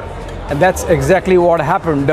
National Security Advisor Ajit Doval, the man who sits at the helm of India's national security architecture, kept mum all through these days since the Pahalgam terror attack. No speaking, no addressing, not seen in meetings beyond the 2 Cabinet Committee on Security meetings that took place, in where he played an active role, briefing the Prime Minister about what were the possibilities, what were the options. Remember, the first CCS took place on April 23, a day after the dastardly Pahalgam terror attack, where the NSA was seen animatedly explaining to the Prime Minister what all had happened and what had to be done or could be done. Prime Minister gave the brief to the CCS that they should come back with clear options. The national security team led by Ajit Doval, and of course which includes the Chief of Defence Staff, the 3 service chiefs of the Army, Navy, Air Force, and of course the other agencies which play a crucial role in information gathering. The Research and Analysis Wing, RAW as it is called, India's External Intelligence Agency, the IB which takes care of intelligence within, the NTRO which is a crucial arm of RAW which gathers TACINT, which is technological intelligence, and of course ISRO, which gathers satellite data. Everyone was involved, including the BSF, because they have ground intelligence along the border, because they are the active force in peacetime along India's international border. And that's where all the data gathering began, information gathering began, validation of whatever intelligence that agencies already had begun. And by the time the second CCS happened on April 29, the plan was in place. The options were in place for the Prime Minister to give a go-ahead, which he did, following which he made a address where he said that a free hand had been given to forces to avenge the Pahalgam terror attack. And that's when the contours of Operation Sindoor started taking shape. So obviously no one would speak, and this never happens. But then you saw, in terms of those hints coming in of the policy of hot pursuit, about which Prime Minister spoke while he was in Bihar, that India is going to chase the perpetrators of Pahalgam terror attack till the end of the earth, as also target the soil from which those attacks emanated. Message was clear that India yet again would go after Pakistan, its terror proxies, and all the infrastructure that operates from Pakistani soil. Operation Sindoor was essentially about collating all data, gathering all intelligence, connecting the dots, and then zeroing down on specific targets, the organizations, the individuals, the places, the locations, everything intelligence based and not in any manner indiscriminate. And that really lends value and a moral cover to the operation that India has carried out by way of Operation Sindoor. It was carried out in a manner that Pakistan was clearly foxed. So be it India's mobilization of its naval force and carrying out of live fire exercises in the Arabian Sea with great numbers of warships mobilized, be it India's air exercises that were carried out in the central sector, giving Pakistan some confusion about what all India was up to while the borders remained silent. And the reason why the borders were silent were because the army was carrying out a plan. The targets were to be hit with kamikaze drones and with the beyond visual range missiles of the Indian Air Force, and no passing off, crossing off the border or the LOC. Those targets were hit, and how? Look at the pictures that have come in that give you an idea of the kind of precision with which the Operation Sindoor has been executed. Those pictures that were shared by India with the rest of the world in that press briefing by the Ministry of Defense and Ministry of External Affairs. Behind all this was the man and the mind of that man, National Security Advisor Ajit Doval, who was up all night. And the moment the operation was executed, he was working the phones to give a diplomatic edge to India, speaking to as many as dozen odd national security advisors of these nations, his respective counterparts from the United States, from the United Kingdom, from Japan to South Korea, France, and of course, crucially, Saudi Arabia and the United Arab Emirates in West Asia. NSA Doval then, of course, readied for a briefing of the Cabinet Committee on Security, the third one, in which success was announced, following which, of course, Prime Minister in the Cabinet congratulated our armed forces. That's how Operation Sindoor was executed, in complete silence, with great resolve, and of course, the wherewithal and the superior competence of India's armed forces, and more crucially, our security intelligence apparatus held by National Security Advisor Ajit Doval. India strikes back with Operation Sindoor, targeting 9 terror camps in Pakistan-occupied Kashmir in response to the Pahalgam terror attack. Over 100 terrorists killed, including Qari Mohammad Iqbal, a key figure in the Pulwama attack. Precision missile strikes from Indian airspace hit camps like Kotli, exposing Pakistan's backing of terror. Take a look.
Jammu and Kashmir Police and the SOG launched a massive checking operation to ensure civilian safety after Pakistan's unprovoked shelling targets civilians and religious places, including a Gurdwara where 3 Indians lost their life. Relief assistance is being provided to affected civilians as authorities work to prevent further harm. Here's a report by my colleague Harsha. Strict and continuously after yesterday when the Operation Sindoor was carried out, 100% strike, precision strike was carried out at the Pakistan 9 targets of the terrorist camps, and right now we see that the SOG and the Jammu and Kashmir police is right now carrying out the search and the march at several places. Right now what we see in the picture is the madrasa where the police official along with the SOG team have reached, and there's the visuals on our screen where we can see that the intensified search is being carried out, because this becomes very much important after what happened yesterday along the LOC in the Poonch region. There were several places which were targeted by Pakistan. The civilians were targeted and the religious places was also targeted, from temple, Gurdwara, madrasas and masjid. Several places were on the target of the Pakistan army, and that is the reason in the Poonch area 4-6 in the Gurdwara have lost their lives and several civilians were also injured. But right now what we see is that these thorough checks is being carried out to ensure that none of the civilian is stuck in any of the premises and in any of the infrastructure. Let me now take you through the other segment of the forces first. Ex-servicemen in the valley lauded the forces on the successful airstrikes on Pakistani terror launch pads in retaliation to the Pahalgam attack. Raj Singh Charak, the district president of the Ex-Servicemen League, Doda, the blood of all citizens was boiling after the savage terror attack in Pahalgam. He also lauded the centre for its stern resolve in striking back at Pakistan 14 days after the dastardly Pahalgam killings.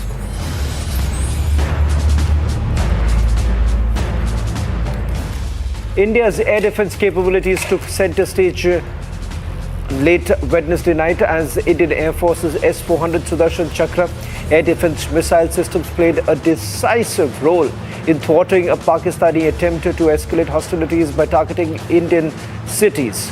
Following the engagement, the projectiles were neutralised by the integrated counter-UAS grid and air defence systems.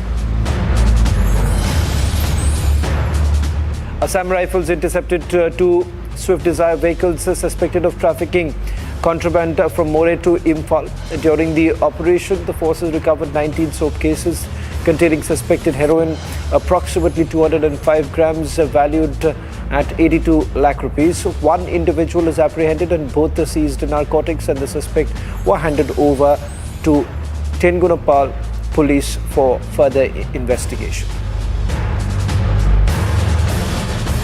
In a major crackdown in the war against drugs in Punjab, the counter-intelligence unit of Firozpur conducted two swift operations dismantling a cross-border narco-smuggling network and apprehending 3 smugglers.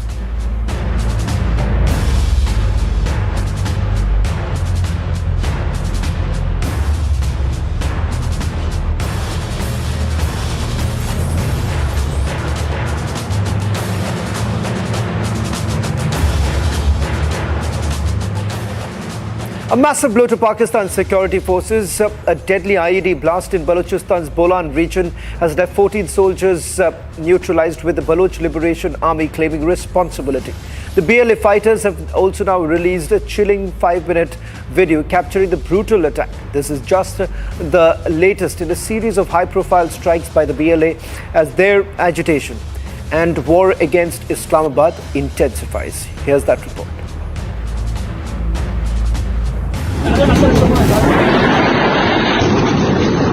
It's caught on camera how Pakistani soldiers were blown to bits.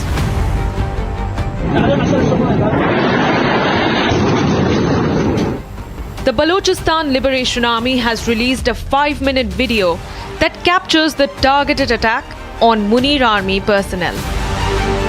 The clip first captures 12 Pakistani Army officials conducting drills for route clearance. And minutes later, a white van carrying the soldiers are blown apart in a massive IED explosion in the Machkund area of Bolan. The Bolan blast is the latest in a spate of targeted attacks carried out by the BLA against Pakistan's forces.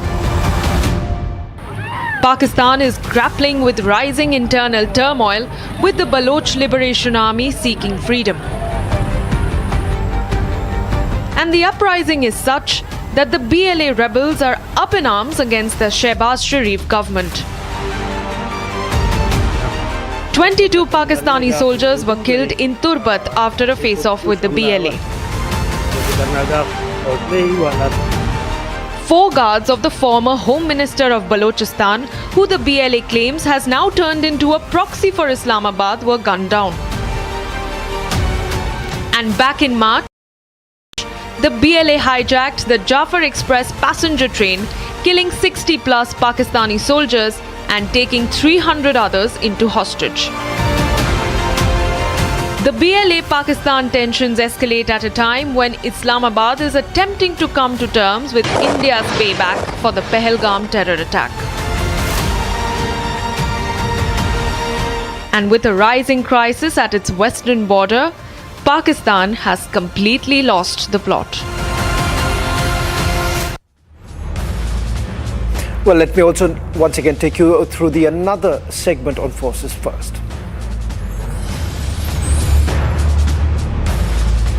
Sindoor means we all lost our husbands. That means our lives. One way I should thank to Modi that we are so innocent people. They saw Modi on us. So Modi also owned us and took this revenge on them. We are expecting more. We are thinking that this is a beginning, and definitely Modi ji government will make it more like impacting the economy of the Pakistan, and definitely there should not be any terrorist attack in future in India. They definitely need to get afraid to at least kill one person in India. So that way the impact should be there. I think still we are thinking that this is only a starting for today, and definitely we are going to continue to exactly fight along with the Pakistan. Good news heard by the entire nation, that is attack on Pakistan, particularly where the terrorists, where they hidden in Pakistan and POK, all hidden places. मर जाता तो बेहतर होता। जब तू मार रहा था तब क्या था? लोगों को बेगुनाह लोगों का कत्ल कर रहा था, लोगों को उकसा करके यहाँ भेज करके आतंकवादी घटनाएं करा रहा था। तब क्या था? जब किसी के बच्चे नहीं मर रहे थे। उनके दिल का दर्द का एहसास आज होगा ना, जब अपने गए हैं तब एहसास हो रहा है कि मौत का दर्द क्या होता है, या सिर्फ दूसरों को मौत परोसना जानते हैं। हम पूरे हिंदुस्तान को गर्व है अपनी आर्मी में, अपने डिफेंस सिस्टम में, पर साथ ही साथ पाकिस्तान जो है अपनी हरकतों से बाज नहीं आ रहा है। ऐसा समझ आ रहा है कि लगातार जो कायराना हरकतें हैं, कभी नियते जो हमारे नागरिक हैं उनको पहलगाम में उनको शहीद किया, और अब और कुछ नहीं बच रहा। पाकिस्तान की इतनी हालत नहीं, इतनी हिम्मत नहीं कि इंडियन आर्मी से डायरेक्ट फाइट करे। They are all terrorists. The aim of the terrorist to eliminate the terrorist. The terrorist problem is not only the problem of India, it is a problem of the world. Wherever terrorism is there, all the countries must unite and see to it terrorism must be eliminated. Pakistan's terror empire is in ruins. India's Operation Sindoor delivered a crushing blow to the terrorist infrastructure. The visuals are a testament to India's resolve to take on terrorism head-on. Pakistan's ability to harbor, nurture terror has been severely compromised. The era of impunity is completely over. Watch this on your screens. On the other side, we'll be back with the debate with honor.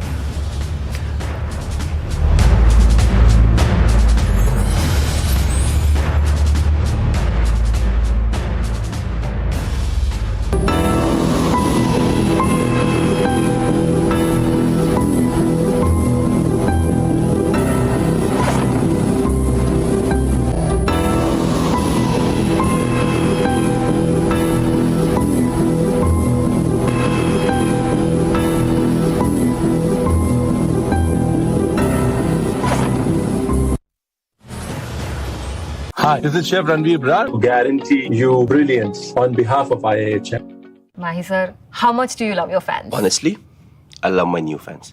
पुराने वाले बेकार में शोर करते sir fans हैं शोर तो करेंगे ही ना नए वाले नहीं करते and they listen to what I say. The new generation Orient BLDC fans. Super silent performance with voice control. सिली में आए तो और Cricket fans. MDH की हल्दी मिर्ची धनिया करे कमाल ये रंग दे ये खुशबू दे ये तीखा ये कम पड़े क्या निराला MDH मसाला इसको घर पे लगाओगे तो शादी का तो पता नहीं पर घर पक्का नहीं टूटेगा रुंगटा नहीं तो घर स्ट्रॉन्ग नहीं रुंगटा स्टील TMT बार एकदम सॉलिड पहाड़ों में एक हाइकिंग स्टिक भी बन सकती है आधे बाउल दही में 4 चम्मच MDH चटनी पुदीना मसाला डाला स्टर करो पुदीना चटनी तैयार MDH चटनी पुदीना मसाला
अगर उन्हें 4 की याद करेंगे डेरा मस्ती खाली करोगे भाई हाँ देखना वाम कैसी आ रही है वहां से कैच होगी नहीं होगी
I think we can see an explosion. We hear an explosion. Jets hovering. We're right in Srinagar, and we can actually smell some smoke, and the sky at one part became red. There was an explosion sound, very much visible. Seems there is panic across the border. So we report from Srinagar right now.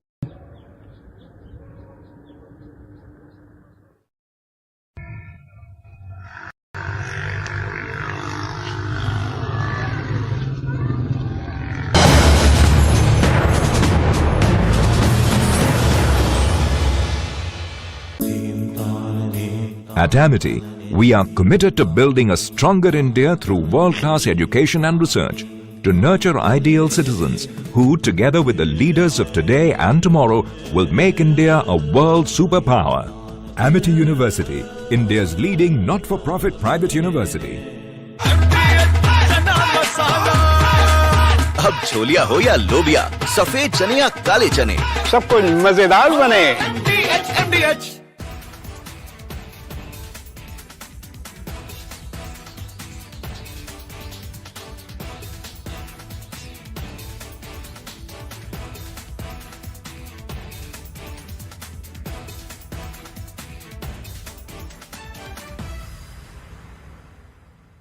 दादी के हाथों का जादू और खुशबू से महकता घर, माँ की मुस्कुराहट और खाने की सुगंध। MDH गरम मसाला, क्योंकि हर रिश्ता है स्वाद से जुड़ा।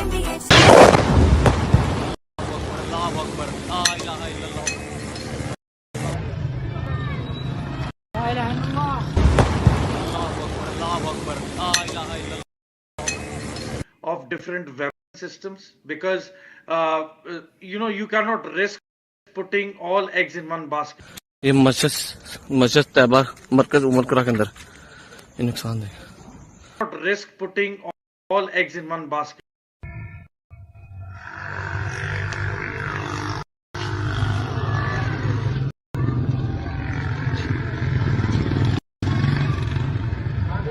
Risk putting all eggs in one basket. Mender here, and most some of the visuals. I can see some. are at the LOC. No. This is a long shot. I can see in the sky there's somebody who shot something to light.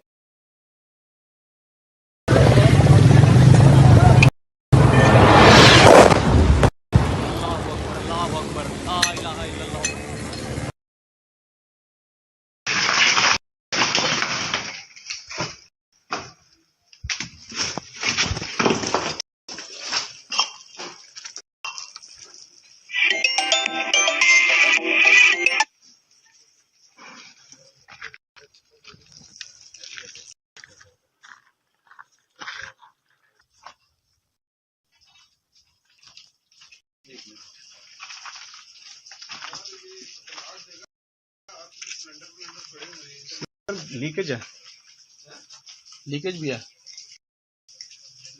हाँ leakage है।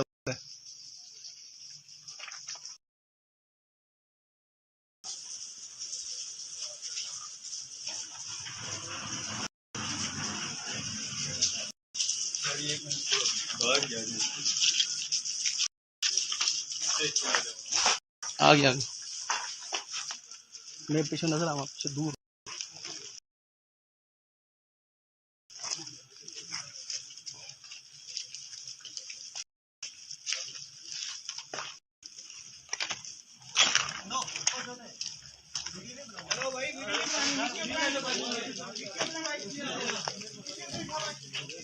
पीछे।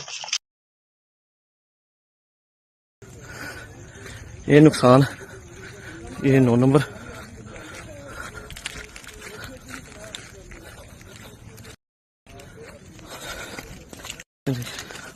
ये मस्जिद तैयबा मरकज उमर करा के अंदर नुकसान है।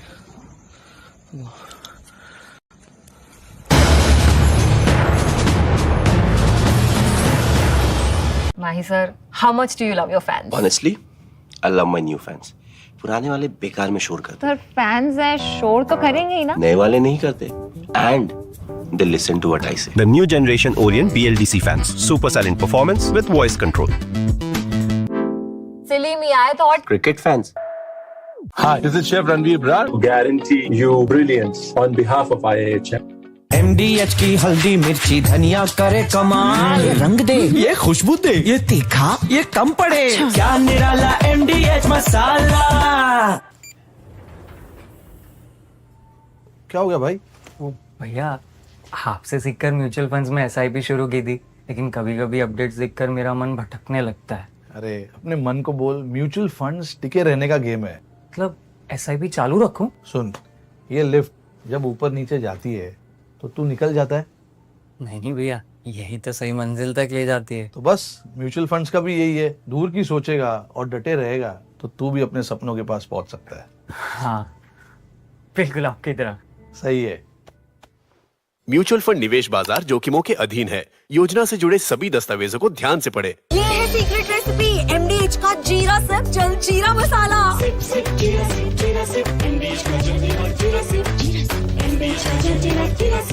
पाकिस्तान इंडिया ने जंग शुरू कर दी है। अभी मेरे बहावलपुर सिटी के अंदर मौलाना मसूद अजहर साहब के जो है मदरसा है, उसके ऊपर 4 मिसाइल दागे गए हैं। 4 मिसाइलों के साथ हमला किया गया है मौलाना मसूद अजहर साहब के मदरसे के ऊपर। हम अपनी अफवाज पाकिस्तान के साथ खड़े हैं, लेकिन मेरा सवाल है कि हमारी एजेंसीज कहाँ सोई हुई थी, हमारी अफवाज पाकिस्तान कहाँ सोई हुई थी जब ये हमला हुआ। मुजफ्फराबाद की भी खबर आ रही है कि मुजफ्फराबाद वाली साइड पे भी ये अटैक हुआ है, लेकिन सबसे पहले मेरे बहावलपुर सिटी के अंदर अटैक हुआ है बैलिस्टिक मिसाइल के साथ उन्होंने हमला किया है। मौलाना मसूद अजहर साहब के मदरसे के ऊपर 4 मिसाइल मारे गए हैं। अभी ये कहना कबल वक्त है कि गोया कितनी सच्चाई है इस खबर के अंदर, किस साइड से ये मिसाइल आए हैं, ये अभी कंफर्म होना बाकी है। लेकिन ये कंफर्म न्यूज़ है कि उनके मदरसे के ऊपर 4 मिसाइल मारे गए हैं।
ladies and gentlemen, very astute diplomat. And the first question is, who has escalated tensions so far and what has happened in the last 24 hours? I'll ask with a quick summary. Maybe Shravan and Abhishek can in 1 minute tell us the 6 headlines of the last 1 hour. So between Shravan and Abhishek, off your phone, please. Thank you so much. And Shravan and Abhishek, please. Thank you. Shravan, over to you. So the escalation basically started from the Pakistani side. Around 1 o'clock this morning is when they started targeting military installations in India. And there's a pattern. 15 cities is what they had selected. All of it essentially had military installations, starting from Kashmir to Jammu. Then you have in Rajasthan, and we are given to understand even in Gujarat, all of it was being targeted by the Pakistanis. The air defense system immediately thereafter picked it up, and we're given to understand. And by 7 o'clock this morning, we started neutralizing the same very places from where the missiles were launched. Yeah, Shravan, also, in fact, I would say, Arnab, that the escalation obviously first one came from Pakistan when they carried out this Pahalgam terror attack.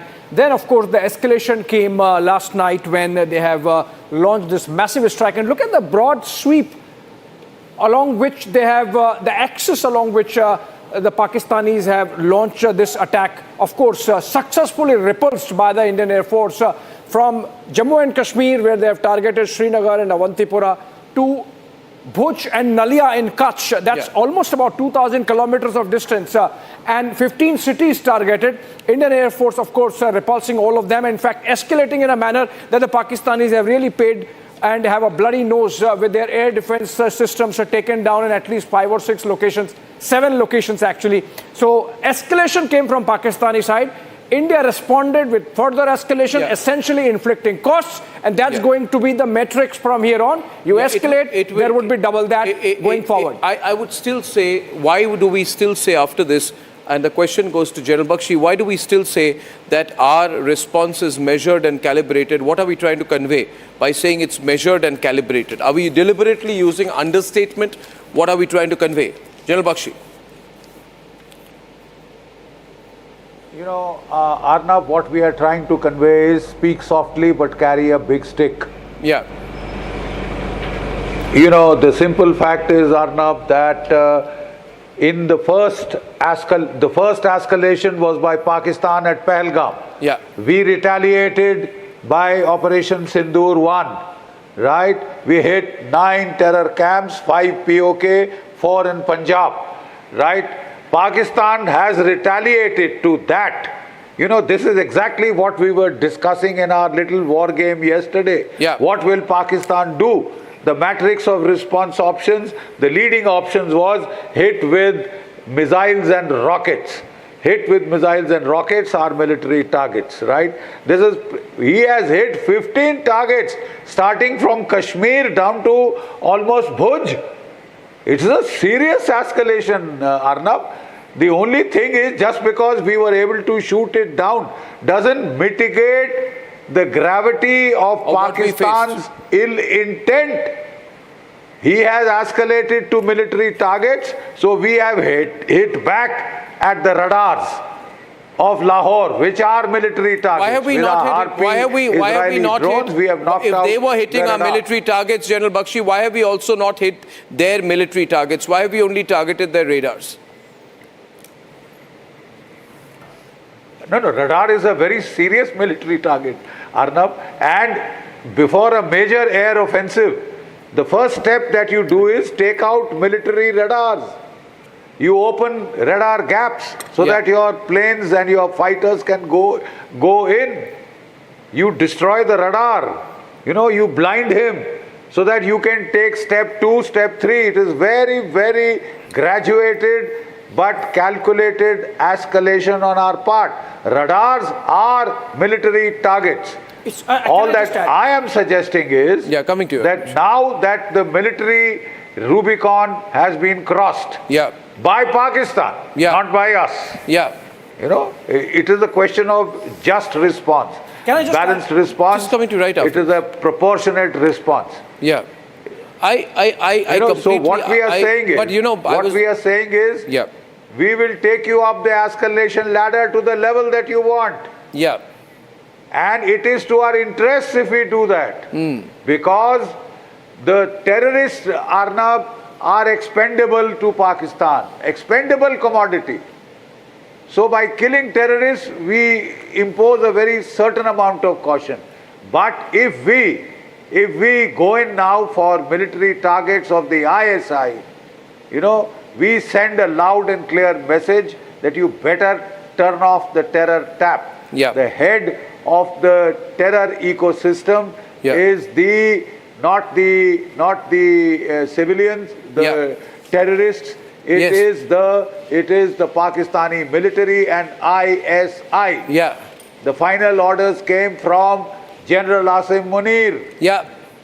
So, I think we are making them pay, no doubt about that. Abhishek wanted to add a point, and then Abhishek and Shravan, I want you to take it to General KK Sinha after you complete your comment out there. Because the one point I'm trying to always understand out here is what was their intent? What did they want to do? But you were sharing some very interesting details about the ease with which we carried out the attack. So it's not just about a rudder that has been hit or no, it's the air defense system of Pakistan.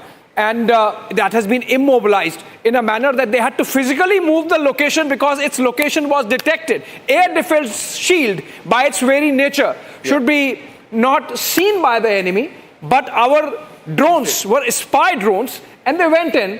And because the Pakistanis in their smartness thought that let's engage with them, they opened their missile defense system to engage with the drones, and so ended up exposing the location of their missile defense system, and that's how it was neutralized. So it's the air defense system of Lahore that has been neutralized, not just one radar, and that's a big one. Well, what could they do next is a question. We've been hearing here, there were some reports about our air defense systems in India have been completely activated right now. What can we expect from Pakistan is the question, next 24 hours.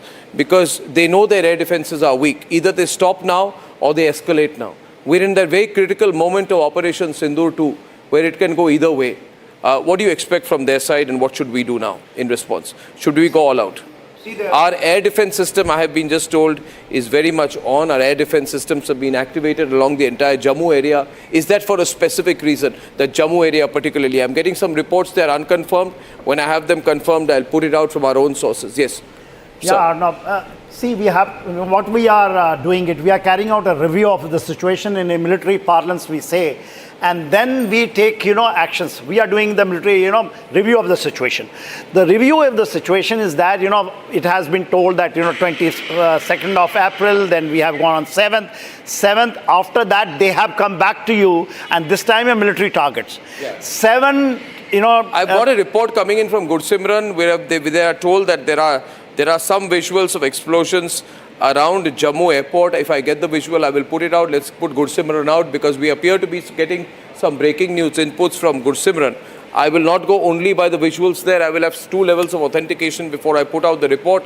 Ladies and gentlemen, I'm awaiting news which we are hearing here that there has been electricity shut around Jammu. Parts of Jammu, there are air raid sirens surrounded that have been sounded in Jammu as we speak, as we are bringing you this broadcast. There are air raid sirens which are sounding in Jammu. We have some visual optics out here. I will get the video. Do I have the video right now? Gursimran gave us one video of what appears to be an interception. We have an interception near Jammu. I want to play it out, ladies and gentlemen, and immediately after that, Abhishek, please look closely at the visual out there. This is around Jammu. This is around Jammu. There are some visuals which are coming in around Jammu. These were sent by our reporter Gursimran. These seems to be air defense systems because they are surface to air from our side.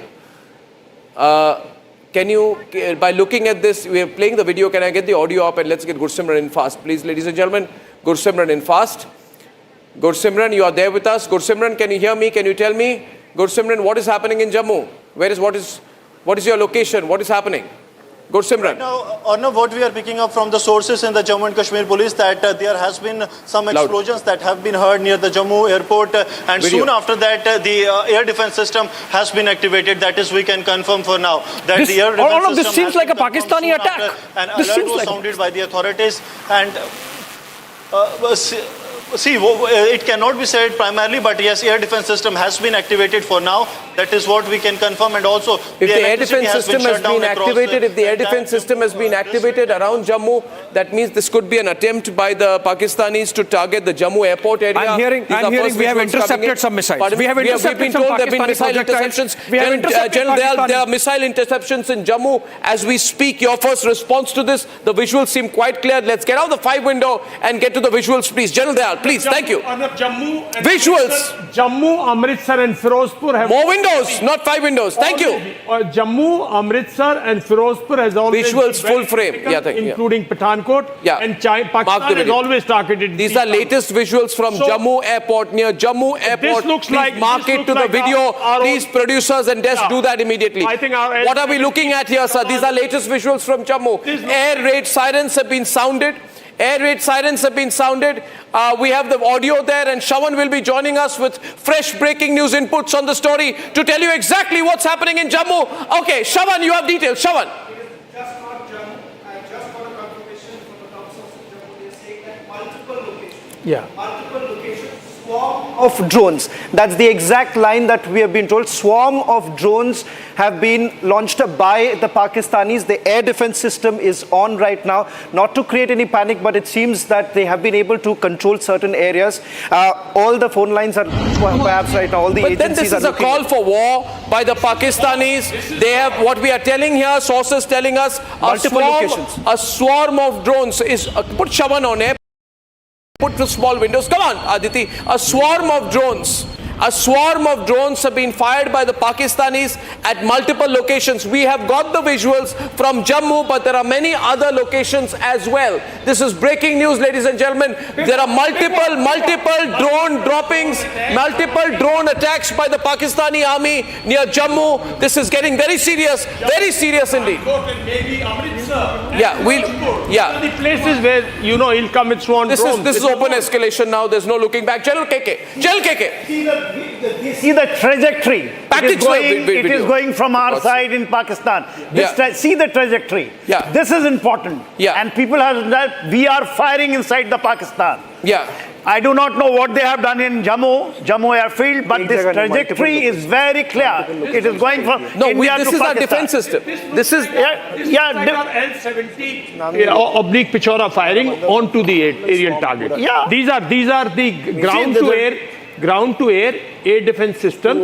Either it is L-70 or Pichora. They fire. I mean, their fire is visible like this. But this is because the Pakistani projectile because Pakistanis have come, and now what you are saying is now they should start the Okay, there has been, ladies and gentlemen, 1 second. Let me just tell you, Shawan, if you're back, Shawan is going to take another phone call. Ladies and gentlemen, Pakistan has escalated. I want to tell you the breaking news as of this minute. As if you're watching this broadcast, there's one more breaking news visual, one more breaking news story coming in. We got the latest visuals. Ladies and gentlemen, this is a swarm of drones which has been fired by Pakistan, which has tried to break into the Indian side. And we are, as of this minute, as of this second, we are responding with our air defense systems. Our air defense systems have been completely opened. I have one more set of visuals, ladies and gentlemen. I want to walk towards the visuals.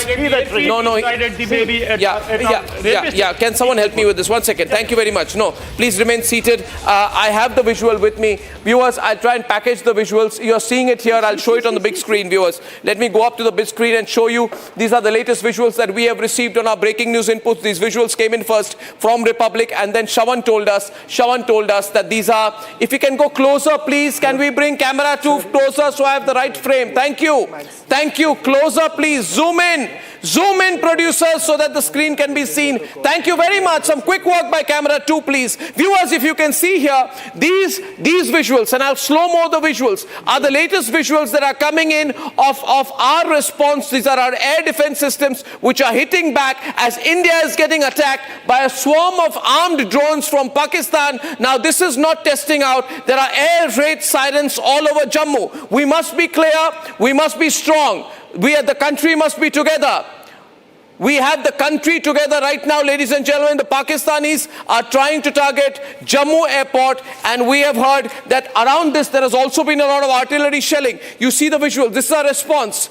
This is our ADA system which is on. As of now, major artillery shelling which is going on in the Jammu region. I don't know whether this is artillery shelling on our side or whether these are air defense systems which have been operated. Loud explosions being heard in Jammu. Loud explosions. Jal Bakshi, Jal KK. What are you seeing here? Jal KK. It is the AD system. Yeah, I think we are system. Explain it to the viewers. We are hitting Sakargaj Bulge. Yes, sir. Sialkot. We are hitting Sialkot. We are hitting Sialkot. So this is Sakargaj Bulge. This is the area. You know this area, sir. Explain it to me. You know the area. You know the area well. See, Jammu. Yeah. Jammu. 1 minute. Shawan has more breaking news input. Shawan, over to you, Shawan. We have a confirmation now coming out. Chani Himmat is the one more place where we have been told that there has been a drone strike. And Arispura, these are the two other locations have been just got the information where there have been drone strikes that have taken place. General, I think so. This is what they're basically targeting is the military installation because there's a CRPF. Take all visuals for God's sake. Don't ask me. I cannot be directing right now. Production team.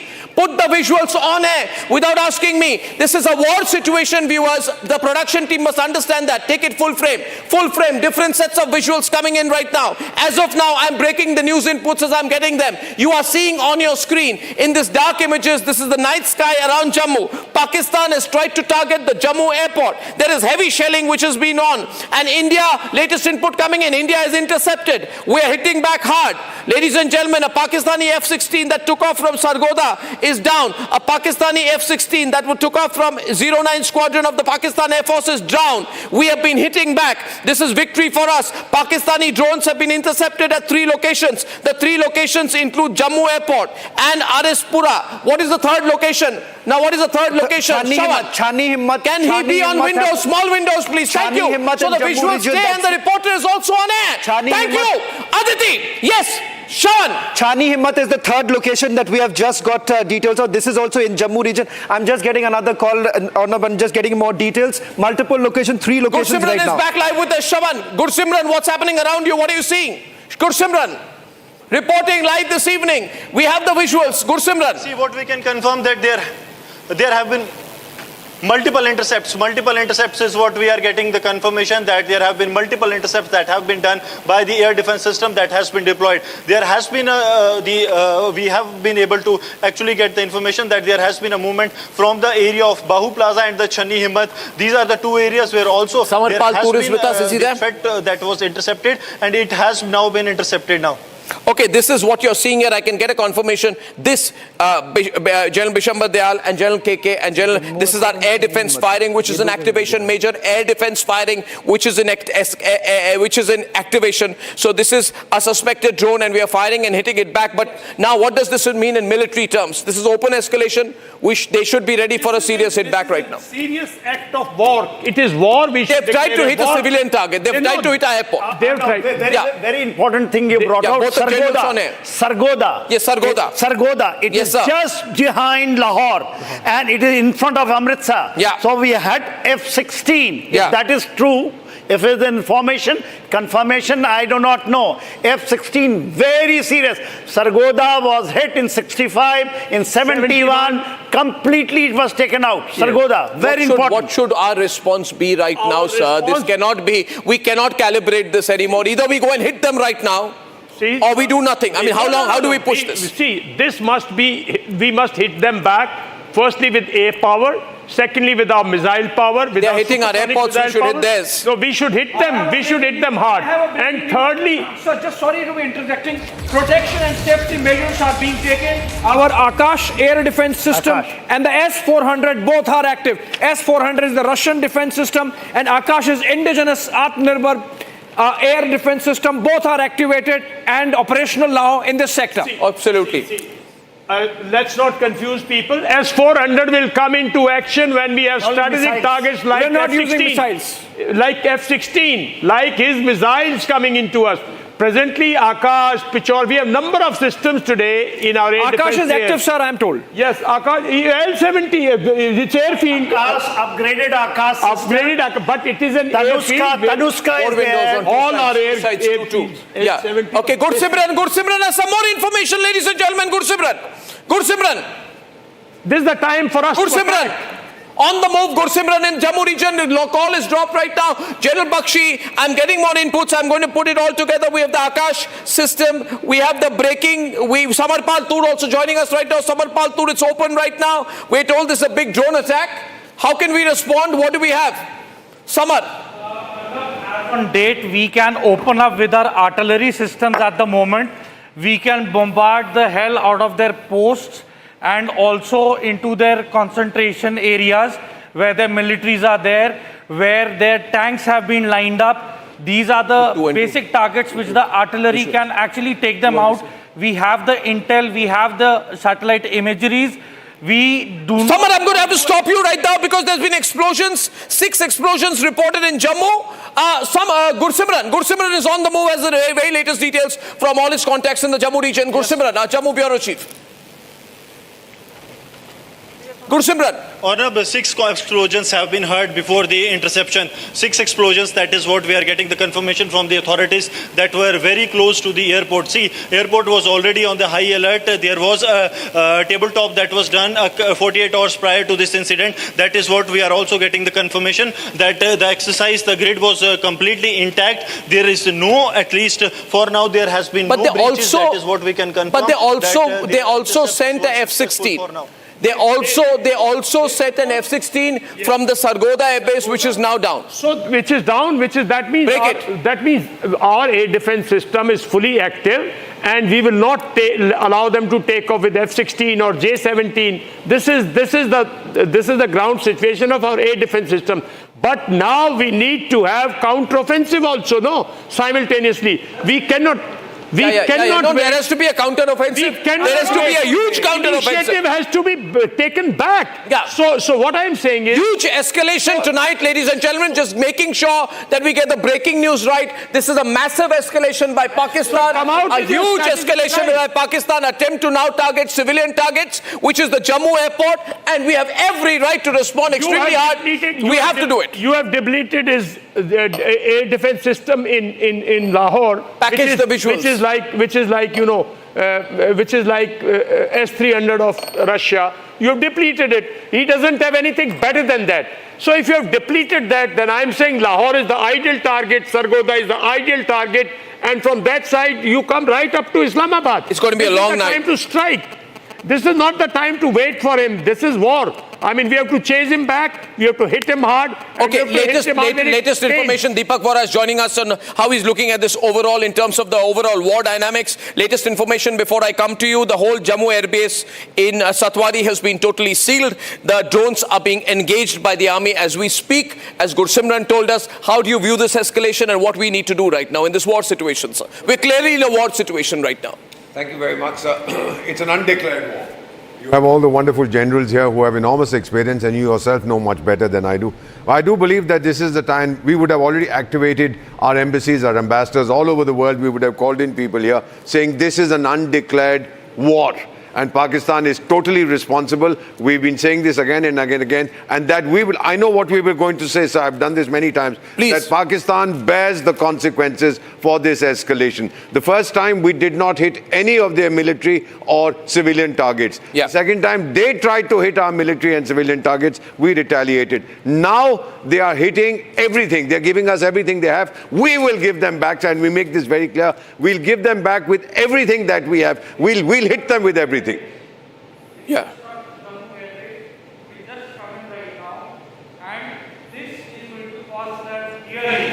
Dearly. And S-400, mind you, 400 kilometers of radius and 30 kilometers of altitude. Nothing can come in this radius, and they are going to have it real bad now. This is unwarranted. This is called escalatory strikes. Yeah, absolutely. This is called provocation. This is called attack on sovereignty of India. How dare they? They attacked the holy Gurdwara in Punch. They Putin, they're showering their missiles over Punjab. Yeah. I am telling you, the Khalsa, the Sikh will not wait. They will just charge and massacre them. Well, there will be a full response, Samar, but we must act with strategy and thinking. General Bakshi is with us, not attributable, of course, but we have concrete information that these are army AD guns firing on the drones. General Bakshi, these are army AD guns firing on the drones. We also have additional information coming in from our news desk that this attack happened when a lot of senior army and police officials were holding a meeting. Thankfully, all the army officials and police officials are safe by the grace of the God Almighty. Now, General Bakshi, we are viewing a situation that is dynamic. And earlier today we were told, let me go to General Bakshi. Jammu, Akhnur also has been targeted. Akhnur also has been targeted. Yeah. Akhnur also is facing a similar situation as Jammu with multiple drone attacks coming in from Pakistan. Well, absolutely. Well, we have information. Let me go to General Bakshi. General Bakshi, the locational timing, the fact that Akhnur has been targeted, and now the situation we need to prepare for. Obviously, they would have expected a counter from us. We have more visuals. Arnab, let me tell you, Pakistan's favorite reaction area has always been the Akhnur Chamb Jaudiya belt. 65, he preempted us there. 71, we wanted to go to on the offensive, he preempted us there again. One of the favorite places for his attack, military history-wise, is Chamb Jaudiya, for which he has to suppress the Jammu airfield. Okay, we have a new video coming in. General Bakshi, allow me a moment. I want to run this video full frame, please. I want to hear this video. I want to run it full frame. Can I see the latest video coming in? There are more explosions in Jammu. Let's hear this for 20 seconds. Can we play the audio?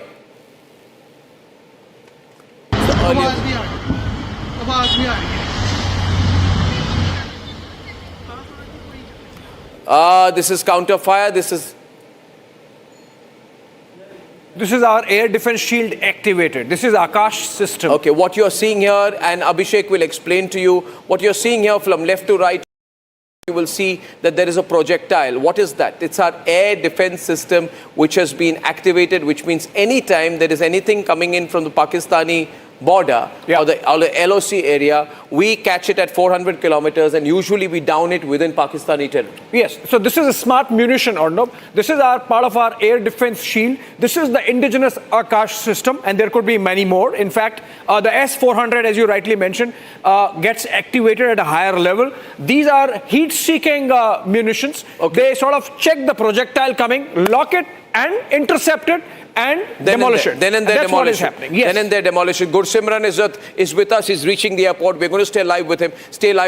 Gursimran is moving in towards the airport. He's got out of his car. He's going right into the area. Gursimran is going. Gursimran, you're live. Be safe. Gursimran, you're live. Be safe. Gursimran is going straight into the Jammu area. Gursimran, keep talking to us as you're moving. I'll request Sarjivan to come this way. That air defense system has been activated at the Jammu airport. Yes, Gursimran is now at Jammu airport. Come this way, because this is the Jammu airport that we are showing you. Yes, we are at the Jammu airport. I request Sarjivan to come this way so that we can show you that in the skies now the air defense system has been activated. Loud bangs, Sarnab, can be heard even as we speak, because this area, this is the vicinity of the Jammu airport. We will be able to give you exact visuals from this very place. I'll request Sarjivan to keep traveling with me, because in the skies we can see the air defense system, these interceptions even now taking place. 2 to 3 loud bangs have been heard so far. So we assume that still the drones are being engaged, as the input that we got, that the drones are engaged. These are the visuals that Sarjivan is showing you, that this is close to the Jammu airport, and the visuals that I'll request Sarjivan to show you, that there have been regular interceptions that are being done by the that have been done by the Indian Army, because see, this area has always been prone to the Pakistani shelling, because this is on the other side, that is the Pakistan international border, from where the interceptions actually came from. See, this electricity, entire electricity of the area has been disconnected. Sarjivan is showing you the visuals. Gursimran, catch your breath. I'll request Sarjivan to catch your breath for a minute. Can I see you on the camera? Can I see you on the camera? Will you talk to me for a minute, Gursimran? Yes. Can I just get you on the camera here? Now look at me, Gursimran. You're a great reporter. You've handled these situations. Catch your breath. Get your breath. Can I see you before the camera, Gursimran? And as I tell you tonight, I'll share the breaking news. We have been told that there are eight Pakistani projectiles, missiles, which have been neutralized by us. Bharat Mata ki jai. Bharat Mata ki jai. Jai Hind. We are hitting them back really strong right now. We're so proud. For information, F-16 and Sargodha. What is that? The interception happening. Yeah, we can see the interception happening. You can see the interception happening as the missile blows up. Look at this. Now it will come. It's going, and there. You see, Samba is also opened up. these are our defensive systems, air defense system. They will not let him penetrate anywhere deep, not cause any more major damage. Of course, there will be some which will still pass through the air defense system. But what we require is now to press all this, some counter-offensive systems. I mean, we also have got S-400, we also have got, Smarch, we also have got Pinakas, we also have got long-range missiles. It's time to completely, I'm of the opinion, go on a counter-offensive before he gets a breather, right? And air defense will always take it up. It will not projectiles. Yeah. No, I want to stay with the breaking news. And can I run the packaged visuals? Because people who are joining in right now will want to see what happened 15 minutes back. General Bakshi, this is a very close situation. I've given you all the information here. I want to share some more information, sir. That RS Pura, this is the area that you know very well. Jammu, the targets were Jammu Civil Airport, Zamba, RS Pura, Arnia, and neighboring villages. And all of these were intercepted or blocked by the S-400. General Bakshi, General G.D. Bakshi is with us and would like to put this in perspective for all our viewers. It's a tense night. We are going to get through this. We're going to win. We're going to push Pakistan back. We have the best analysis. And General Bakshi, over to you. What should we look at the present situation like? Can you give us your summary, sir? Look, Arnab, you know, one of the most dangerous situations in the army or any of the active services is to be in a half-cock situation, neither war nor peace. Now forget about the civilian aspects of this. This is war. Please let your reactions be in that light. Yeah, General Bakshi, if you are holding yourself back in one way, I want to look good, I don't want to escalate, I want to impress Europe, I want to impress America, please impress Pakistan now. Your air defense is doing a great job.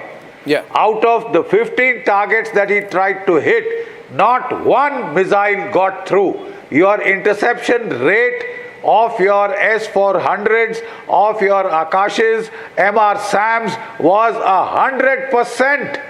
The Israelis had achieved 98, 99%. Yeah. I think our boys deserve a big pat on the back. Oh, absolutely, sir. Absolutely, sir. Absolutely, all of us together, please.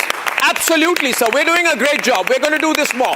We're going to hit them now. Absolutely, This is India's Iron Dome. This is India's Iron Dome, and we're seeing it in effect. Absolutely. This is India's Akash. This is indigenous. Yeah. And this is making a difference in this war Arnab, shall I give you one more input? Yes, sir, please, sir. Arnab, shall I give you one more input? Yes, sir, all yours, sir. Yes, sir.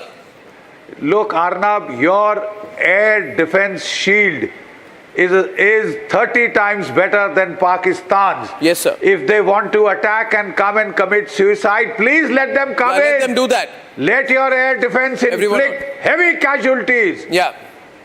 Pakistan is not daring to use its air force. Yeah. Invite them to come in, incite them to come in, damn it, anyway. Yeah. Inflict heavy casualties. Yeah. And then go on the counter-offensive. Yeah. Absolutely. Viewers, right now, S-400s are activated. I also got a report, if you're watching tonight, I also got a report sometime back that in another area, I think it's the Pathankot area where the air defense systems have been activated. You've served in that area, sir, Samba area. Can you tell me why you think, sir, the Samba area has been chosen? Why has the Samba area been chosen? We have got cantonments starting from Jammu, Samba, Pathankot, right up to Amritsar. Yeah. Every town is a cantonment, every town is a military asset. Yeah. Right. So he has traditionally come into this area because what earlier General Sinha said was because his ultimate aim is north of Chenab, in that area. So he comes here. He has been coming here, he has been striking here because we have our armored locations. So I would not like to mention all that here. Yeah. Absolutely. Well, we have someone who has just come back here with more information into our studios today. We typically got more experts tonight. We were not expecting this, Shravan, but now here we are in this unexpected situation. About 10 minutes to 9 tonight. Shravan, you have more info. They've also opened up in Punjab, is what the latest information coming in. The drones were moving towards Punjab. That has been brought down, is what we are being told. The other is, as far as the ammunition depot, Major Tur, I was just saying that ammunition depot was also the target at Channi Himmat, which happens to be in the Jammu region. Well, this is all moving very fast. General KK wanted to add something there. General KK, have take a break, I think. You spoke something about the Sakaragal Bulge. It is just in front of, your Jammu region. See, it can be cut from both the sides. This is the most vulnerable area. 65 it was captured. In 71 it was captured and given to them. We have also hit all in Sialkot, which you call Sialkot. It is a bulge. It is intruding inside from Jammu, Pathankot, and from this Amritsar. This is the ideal target. Sargodha, you said F-16 down. Yes, sir, I did.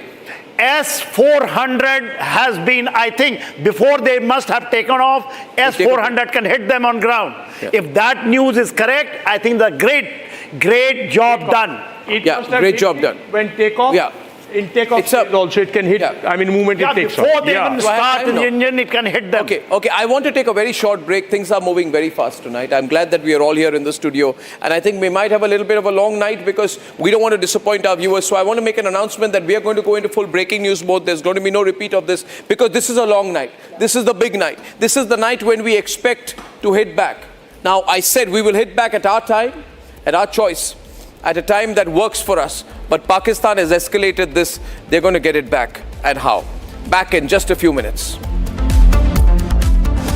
Time for a quick breather. Arnab will be right back with the debate. Hi, this is Chef Ranveer Brar. Guarantee you brilliance on behalf of IIHM.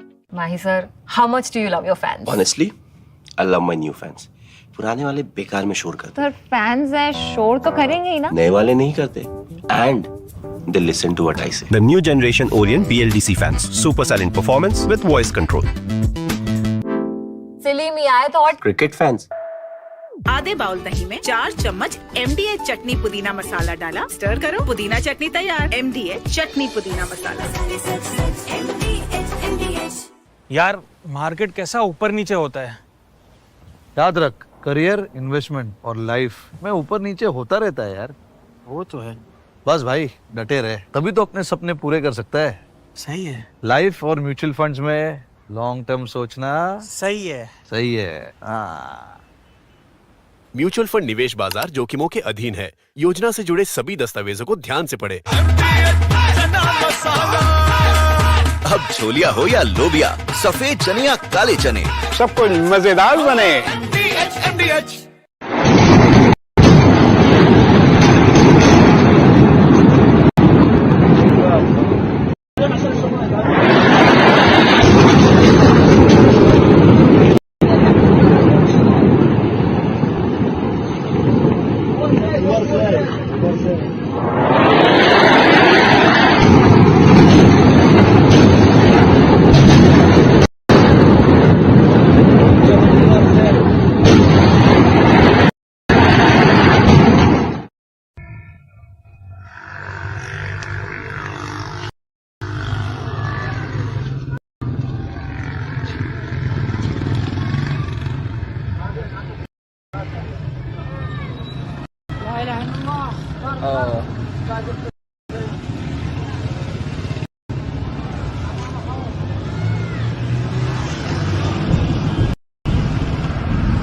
Co-powered by best internationally recognized hospitality education brand in India.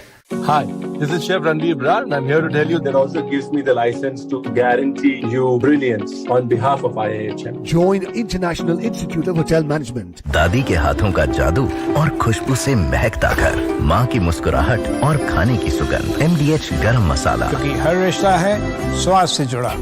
Mahi sir, how much do you love your fans? Honestly, I love my new fans. पुराने वाले बेकार में शोर करते हैं। Fans हैं, शोर तो करेंगे ही ना। नए वाले नहीं करते। And they listen to what I say. The new generation Orient BLDC fans, super silent performance with voice control. नहीं आए तो और क्रिकेट फैंस MDH की हल्दी मिर्ची धनिया करे कमाल, ये रंग दे, ये खुशबू दे, ये तीखा, ये कम पड़े, क्या निराला MDH masala.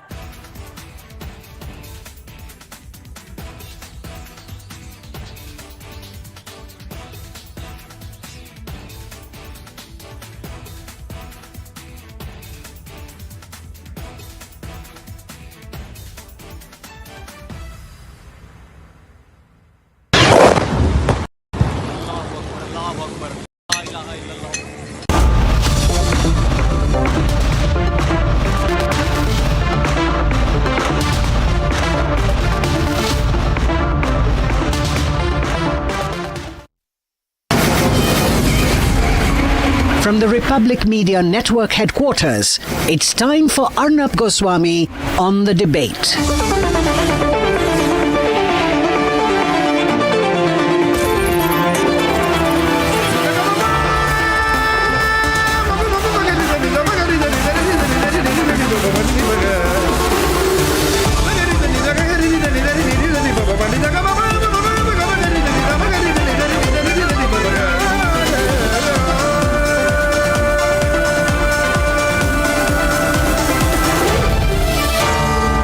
Arnab Goswami on The Debate. Ladies and gentlemen, welcome back. We're live and this is the nation's sharpest opinion on what might turn out to be a long night, because around 8:30 p.m. we got the news that there are multiple drone attacks attempted by Pakistan, and the operational word is that Pakistan has attempted drone attacks. We then got the news confirmed by 8:33 p.m. that there was a swarm of drones which were targeting the Jammu area. The news had begun to come in around 8:20, but we got authenticated confirmation by about 8:23 p.m. that yes, there had been air raid sirens, that there was a blackout which was immediately issued. That's where the civil defense preparedness comes into effect. And yes, there was a drone attack. Then by 8:37 p.m. we got a confirmation that our air defense systems had successfully launched counters, and in most areas there were projectiles which were neutralized. Our reporter Gursimran was then on his way to the airport of Jammu, and we hope to get him live to you in about 5 minutes at the most this evening. Ladies and gentlemen, this is therefore a war situation. There may not be an open and formal declaration of war. What the government of India is saying is that we are in a continuously evolving situation. We are told that there is momentum to the situation, but to assume that the crisis is over would be unreal. The crisis has not been escalated by us. This is Pakistanis with their own choice and their own compulsions, because they've lost so many terrorists. They need to prove to the terrorists that they have something to hit back with. Before I go to Gursimran, I want to make 3 simple points to all the viewers of Republic tonight. First, be united, be together, and we're absolutely fine. We're going to hit them back, and we're going to hit them back straight. First point, no country has been as prepared for escalation as we are today. The Indian Air Force, fully alert and battle ready. We have an integrated, absolutely integrated Pakistani strike attempt, which has been neutralized as of this minute by the S-400 air defense system, which is called the Sudarshan Chakra system. This is the Iron Dome of India. We also have our own indigenous Akash system. Together, the S-400 and the Akash can neutralize any kind of foreign object moving into the country. As of tonight, you also need to know that all border regions of Jammu and Kashmir, Rajasthan, Punjab and Uttarakhand are on very high alert. We are totally on alert. This is a different country. This is not the country where Jaishankar Menon wrote after 26